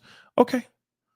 Okay. Let's take a look. Press conference. Rescue team, a highly trained group of individuals, have been searching the river bank and the river itself using a sonar-equipped boat. Oh, wow. So they're going all the way in. Can you do me a favor, guys, though? Hit that like button down below. I see a bunch of y'all watching on both platforms. Follow me on X. I can't stress it enough. You guys are on X. I see a bunch of y'all on X. Show some love. Follow me on X. Hit that like button on X. Share this feed as well, because I know a lot of people are wanting to know what's going on with Riley. Of course, hit that subscribe button if you're watching on YouTube, please, and thank you. Hit that like button down below as well, please. Let's get it to 1K. 1K likes on YouTube, please and thank you, all right? So let's rock and roll, okay? Thus far, we've found no sign of our missing person. Jeez. Sergeant Bob Nielsen is a supervisor for our homicide cold case unit. That unit is responsible for investigating missing persons. And Sergeant Nielsen's going to go over with you now where the investigation stands at this point. Sergeant Nielsen. As Don has already mentioned, we've been out here with our urban search and rescue people today. We've also utilized my cold case detectives on foot, traveling through the area. We've also used aviation, as well as our police boat, which, as he mentioned, has sonar. In the past couple of days, we've also involved the Office of Emergency Management. They have a boat with sonar, and they also have a drone. We've had their drone operator come out here. And we've also been utilizing our downtown partnership people and just trying to make any contacts of some of the citizens walking through here, including people that live in nearby homeless camps, and have been re-canvassing for video and reaching out to some of the bars and businesses down here, which I'd like to point out that they've all been extremely cooperative with us. And I'm open to any questions you have. Wow.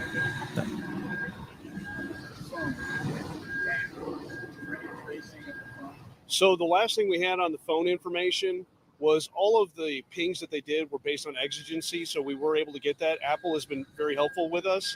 We're still waiting on some phone record information. We're still waiting on that data. However, the last ping that they had was off a cell tower near Top Golf, which is on the other side of the river. However, the radius is about 2 miles, so it doesn't give us a direction to travel or more detailed information. We just know that that's the tower that it hit off of. We're still waiting on the phone records. We don't have the information quite back on the Apple Watch. I didn't know this. I'm not an Apple person, but apparently it has its own separate phone number. So that's one of the things that we're also waiting on is data from that as well. It doesn't tell us exactly why they went down. There could be a variable number of reasons of why both of those went down. From we don't know how long he had them charged.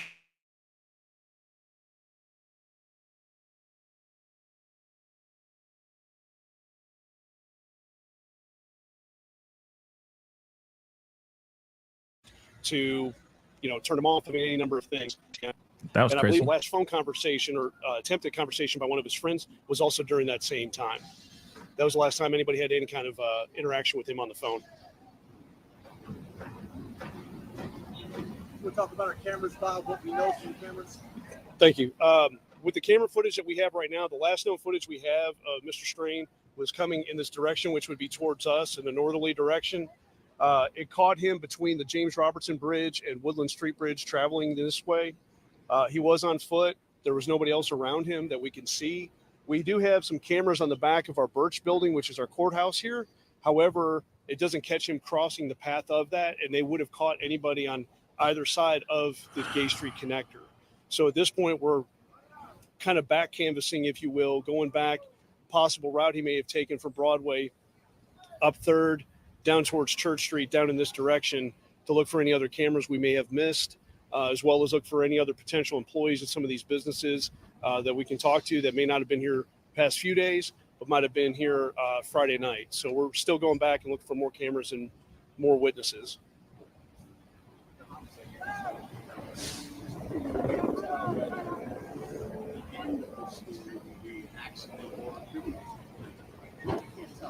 No, there's absolutely no indication whatsoever there's any kind of foul play or other crime involved. This is strictly a missing person investigation at this point. Obviously, those things can always change. We just don't know. But right now, all of our resources are dedicated towards finding him. We're not conducting a criminal investigation of any type. Which is trash to me. I'm sorry. I just had to say that. I think it's trash. They should. This kid did not just disappear on his own. I mean, there's two options here, guys. He either fell into a body of water, okay, or fell off like a rocky, some sort of cliff or some sort of very steep hill or something like that. But you cannot tell me that this is a guy that's doing that. Like, it's the same thing like with Sebastian Rogers, right? Like, there's no way that this guy just went and just disappeared. Like, you can't just vanish out of thin air. You just can't. You just can't. He either was taken, he fell and he's hurt or gone. That's the only two options you got. How does this guy just suddenly poof, turn into a pink mist, ghosting us? That just doesn't make any sense. I'm sorry. And the fact that they're not looking at this as a possible a criminal investigation, as possible foul play, is beyond me. Okay? Because you got two options. This is 50-50. It's a coin toss. It's a coin toss. That's all it is. It's weird. Okay. Let me continue. So we're utilizing all of our detectives and our other resources, as we mentioned, in just looking for him. Because like I said, there's no indication he was in a fight or argument with anybody on the street, as far as we know right now, or anybody in any establishment he may have visited. So we're just solely looking at this as a missing person case.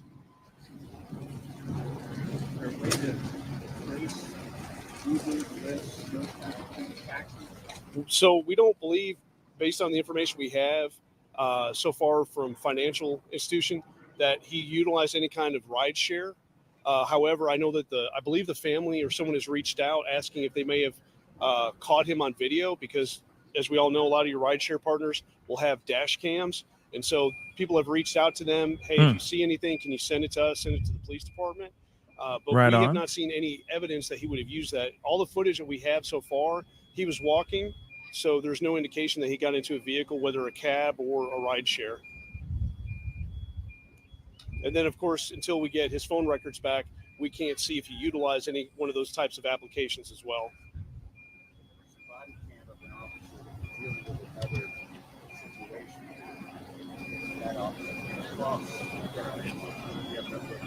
I don't. There was no real interaction between the two because that officer was dealing with that other situation.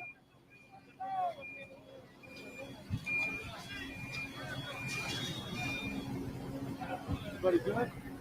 Any other questions? Oh, yeah. So I was just telling them that basically we've been utilizing our urban search and rescue people as well as our police boat. They've gone up and down the bank. They've made multiple sweeps. Urban search and rescue has checked several areas, including any dilapidated buildings, as well as there's a storm drain that people will use sometimes. So they've been doing that, as well as we've had our cold case detectives actually walking the Greenway all the way up towards Jefferson Street, because there's a lot of residential new buildings up there that you can't get to by vehicle. You can get to the buildings, but you can't get behind them. So we're trying to utilize everybody on foot, on boat. We've utilized aviation. Office of Emergency Management has come out the past couple of days, couple of times, both with the boat, with sonar, as well as with their drone. And then also, I don't know if many of you are familiar with the Cajun Navy, United Cajun Navy. There's a couple different organizations from Louisiana, but they also have members in other states, including Tennessee. They've also come up here to assist us with an airboat and some of their resources from private organizations to also assist in the search for Riley.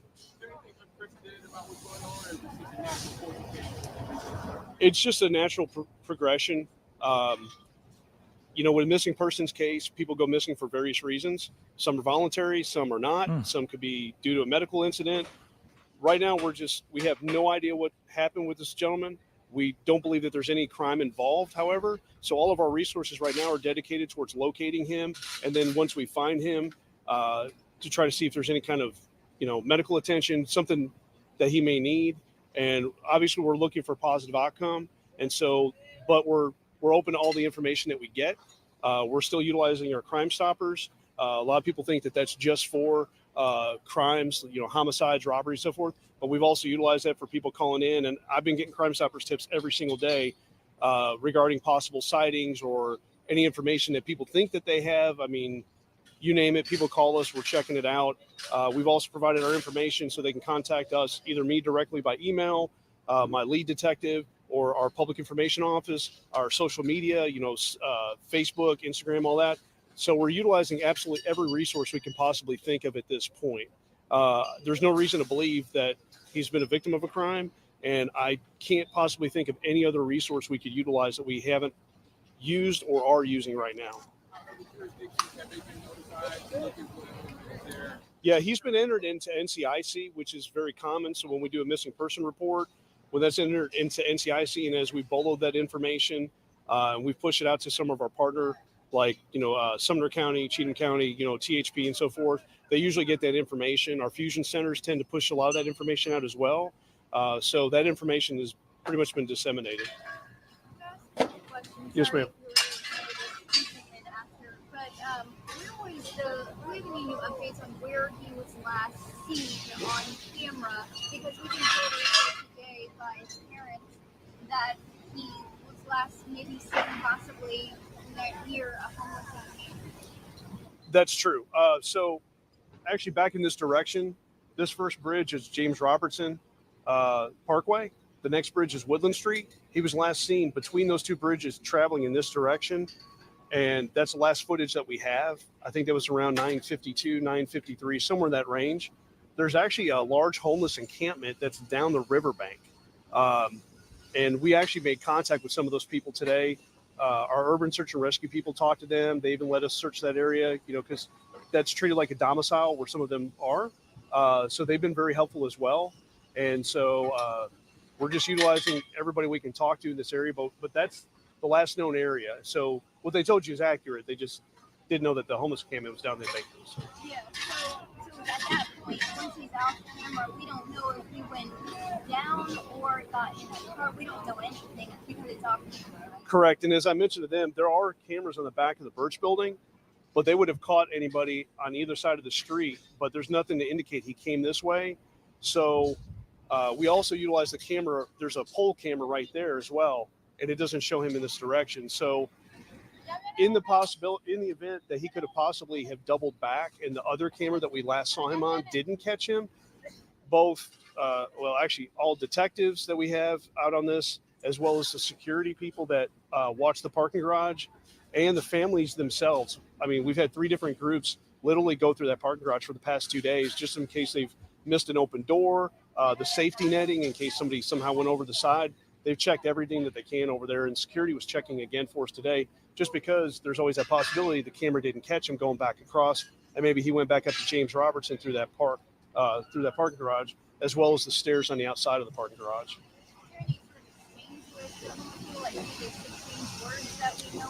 Not that we've seen on video. I know some people that have called in have thought there was, but we haven't seen any evidence of that. I was told today that there was a homeless gentleman that may have actually seen him, like close proximity, like from me to you. So we're actually trying to find that individual right now to see if he can provide us more information, but we haven't been able to find him so far. Yes, ma'am. That's interesting.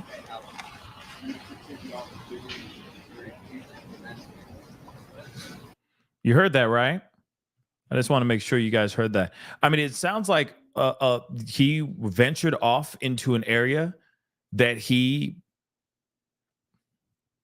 maybe he shouldn't have ventured off into. You see what I'm saying? But he ventured off into an area that, uncharted territory. You got to remember, this is somebody who doesn't know where the hell he is. He's also under the influence of liquor or whatever it may be. But he's also going, you see what I'm saying? So this is interesting, right? But they said the same thing. I'm going to roll that back just a tiny bit, saying that there was a run-in with someone who was homeless, an eyewitness as well. Hold on. I know some people that have called in have thought there was, but we haven't seen any evidence of that. I was told today that there was a homeless gentleman that may have actually seen him, like close proximity, like from me to you. So we're actually trying to find that individual right now to see if he can provide us more information, but we haven't been able to find him so far. Mm-hmm. Yes, ma'am. Interesting.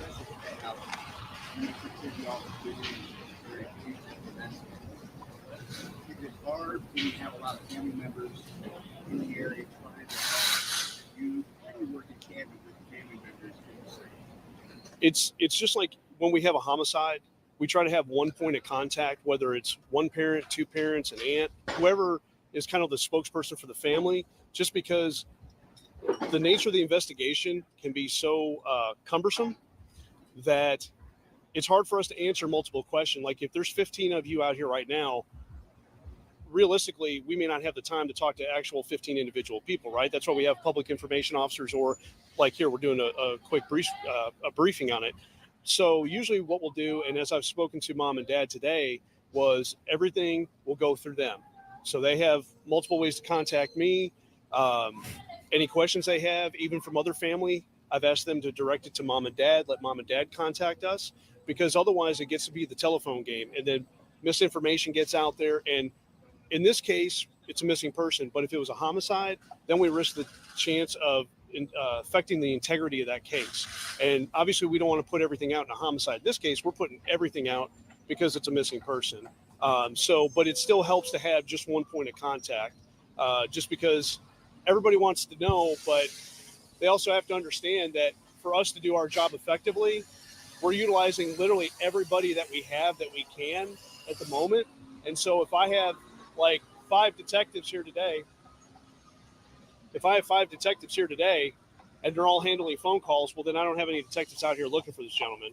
So that's why it's easier just to have 1 or 2 points of contact. And 9 times out of 10, the families are extremely understanding, extremely cooperative, and they totally understand where we're coming from. And we've always had a good exchange with that. Right now, as far as I know, it's just ours, and then some of the local groups, like I said, the Cajun Navy. I just was contacted yesterday by somebody, I think he works a task force with the state of Tennessee, so we're going to be reaching out to him as well. But right now, there's not really been a need for other resources based on everything we have between USAR, all the equipment, aviation, as well as the Office of Emergency Management, so I guess you can count them as an outside source, but I don't really, because they work hand in hand with us on so many other incidents. But if it goes to a point where we think we need additional help, whether it's state or federal, we have no problem immediately contacting them and requesting that assistance. What's the plan tonight? Pretty much recanvassing for video, looking for any other people that we can talk to, pretty much. Reaching out to other officers. A lot of our officers in patrol have really good rapport with the people in the communities, neighborhoods that they work. And so a lot of them get to know a lot of the homeless population. So if we say, hey, we're looking for John Doe because he may have information, there's some amazing patrol officers that we have that know everybody in their area, and they can help us find that. So that's one of the things we'll be utilizing. And a lot of it now at this point is just filtering all the information. As I said, we've been getting just dozens of Crime Stoppers tips every day, pretty much since this has started. And so it takes time to go through all of those, scrutinize that information, make certain that, you know, there could be a viable lead. A lot of them, as you can imagine, is just frivolous information, and I'll leave it at that. So you have to kind of filter that to know what you need to spend time on. Because just like with the Christmas Day bombing, we got all kinds of crazy things that came into us. So you have to know what to prioritize. But that's a good thing, too, about having as many detectives as we have. Because with cold case, we're all in the same office as homicide, and homicide alone has 28 detectives. Plus I have 7. So that's a lot of people that, if we need that help, they're there. We've got all those other people that'll help us. And that's just for going through the Crime Stoppers tips. Good. Thank you. Interesting. But still, that's not great news. Because obviously we want to hear movement and things progress, right? Movement, progress, news, etc. Updates. Them saying that they found him, preferably alive. But right now they're saying all that 20-minute video, okay, that we just listened to, all of it is basically saying, nope, they still haven't found him. There's no sign of him. They don't think there's any foul play at all whatsoever, and they're not looking into it as a criminal investigation. But there are a few takeaways that we got in there. One of them is they still are saying that there were homeless people, there were individuals that saw him in areas, that there were eyewitnesses seeing him in certain areas. And I'm wondering what they were saying. You know what I mean? Was there an interaction with him or not? You see what I'm saying? I'm very, very curious as to what the hell is going on here. What really is going on here? And yeah, I get it. You know, us as a fam, I know we're frustrated. Okay. I know that there's frustration as a fam, but at the same time, there's just,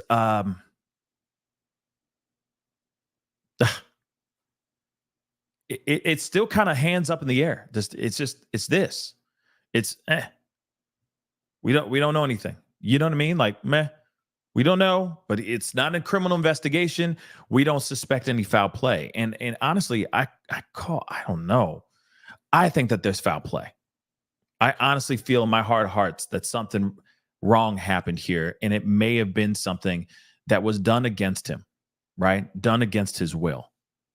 But then again, you still got to leave on the other side that there's a possibility that he may have tripped and fell. You know, he may have gotten too close to the water, fell into the water. I mean, I know some people are like, I hate that they talk about the body of water, but hey, shoot, there is a body of water. You can't deny that. And so there's a possibility of that. We have to leave everything on the table. Just like, even though I don't believe that he drank something that he shouldn't have drank, okay, that was outside, that had other chemicals other than just alcohol in it, okay, even though I don't believe that, we still have to leave it on the table. We still have got to leave that on the table. We got no other choice. until they have more information. And right now we're still at Bupkis. We're literally still at Bupkis. We're still at nothing, zero, nada, zippity doodah, zilch right now, which is frustrating, except for these videos that we have. And a few eyewitnesses from people who are homeless, literally. That's it. That's it. So now we got to wonder, where is this going? Where did he go? What happened? Where is Riley? And I hope we find that out very, very soon, because this is a very frustrating one, to say the least. Real talk. But anyway, guys, that is the show. I appreciate all y'all for being here. It really means a lot. All y'all who are watching on all the platforms right now. You guys are amazing. I really do appreciate it. Okay. And yes, you're right. Nashville is not safe. But what city really is nowadays? You know what I mean? It's all nasty out here. Evil lurks everywhere, even in rural areas, like Sebastian Rogers' situation. Lurkers everywhere. Okay? So we have to keep our head on a swivel. We got to be vigilant. We have to be safe out here, and we got to take care of ourselves and each other at the end of the day. Doesn't matter how inebriated they are. Doesn't matter if you're about to get this girl's number and you're about to score. It doesn't matter. Your friend matters first. Keep an eye on your friends. Real talk. You know what? One thing I do want to point out really quick. I know, false alarm. I thought I was wrapping up, but I want to say this one thing. It just crossed my mind. Okay. First off, I'm not sitting here trying to shame or, talk down on the fraternity. Okay. And his brothers. But I do want to say this though. I do want to say this because this is burning inside of me really bad. So you mean to tell me he gets taken out, right? Sorry guys. I guess this is what the prologue, the epilogue, whatever. Anyway, of the show, but here it is. Okay. So you mean to tell me he gets kicked out of this bar? A friend is trying to get to him. The bar it's either those three choices, right? They don't allow him to leave, or he had to go back and pay the tab, or he was going out the back door rather than going out the front door, right? Friend runs around, pays. Okay, within these three options, friend finally gets free of the bar, or he finally runs around the back of the bar, okay, from running out the front, or he finally closes the tab and goes out and finds out that he's missing. Why wasn't there anyone going out there and just making sure that he was okay? Why wasn't there anybody going, or them going, hey guys, you guys go this way, I'm going to go that way. We're going to go find him really quick. Even if they just gave it a chance, gave it 15 minutes to walk on either side, 15 minutes. One, they burn off some calories, burn off some of the alcohol that's in their system, right? It gets their mind right, but also at the same time, it makes sure that they can at least find their friend, their fraternity brother, right? Now, I get that they say that he said he FaceTimed them and said, I'm heading back to the hotel. But if he was so messed up, wouldn't you be a little concerned about him safely getting back home? Wouldn't you say something about yo, you better text me when you get home? And I know fellas don't do that. And us fellas, we need to do that more often. I know it's very girly. Okay. Because I know girls do that. Honey, I so much fun. Text me when you get home. Okay. It's crazy out there. Girls do that all the time. But fellas, we can't do that. I'm just saying. I know it's a little girly. Okay. Little girly. Goes against the grain of manly man. Okay. I get it. But at the same time, I keep wondering, why haven't they just said, hey, yo, just text me when you get home, man. Or you know what? Share your location so we could just make sure you get your butt back to the hotel. You see what I'm saying? Because at the end of the day, this young man got up and just kicked rocks. And he went whatever direction he went. And there wasn't any concern of like, we need to make sure he got his ass home. Man, he was drunk, y'all. He was really, really drunk. And I know everybody's on one too. They're all tying one on too. They're all drunk too. But at the same time, there should be something in the forefront of all of our minds, the safety of our friends and our loved ones, right? That's why you make sure that before somebody gets into their car and operate heavy machinery, you go, are you sure you good to drive? Nah, bro, come on, man. Stay here. I'll pay for your Uber. Whatever it may be, right? Because we all want all of our friends and our loved ones to arrive alive, right? So I keep wondering why that didn't happen. And I get it, being young, dumb, full of, you know what I'm saying? I get all that, okay? I was a young, sprightly young man at one point. I get it. But there also needs to be a concern of being in a place that you've never been before. This ain't Mizzou campus. This is Nashville. Drastically different. So I'm still wondering about that. The narrative that's being spat out here, saying, "Oh no, and it was no, it was this, and no, he went through the back, and no, I had to close out the tap. No, they held me against my will inside the bar, and then he ran off, and then they released me." That doesn't make any sense. So what is the narrative? What is the true story? And why didn't anyone just go and walk with him back there? And then you can walk your ass back to the bar and continue with the festivities. It takes a few minutes out of your day to make sure your friend arrives home safe and sound if he needs that help. And he clearly needed this help. So I'm wondering why that didn't happen. And this is something I'm saying again, fellas. Ladies pretty much have it locked down. Some ladies can be dumb from time to time. It happens. But at the same time, you ladies pretty much have like this buddy system thing figured out. Okay? Mistakes do happen, but it's still figured out. Fellas, we need to figure this thing out as soon as possible. You're going to go out and kick it and all that stuff. Y'all need to get this thing figured out. Okay? I get like we're friends, but we ain't like friends. Okay? Like friends and friends is, friends for women and friends for men are drastically different, y'all. But at the same time, we need to start acting like we actually care about each other. Not just because, he helps me, he's a great wingman and he helps me bag women. You know what I'm saying? He likes cars and I like cars, so we just get along. No. Like have friends that actually got your back and are holding it down. That's a big problem within men. I'm going to be real. I'm sorry for the random tangent, rant here, but this kind of thing really frustrates me because this kid could be home or back at school talking about his crazy weekend right now, and he's not because of the choices that us as people are making out here. Something needs to change. Figure out a buddy system, whatever the hell it is. Okay? But figure it out as soon as possible. I hope we find this young man. I really, really do. I really do. But where the hell did he go? And why would he be gone for so long?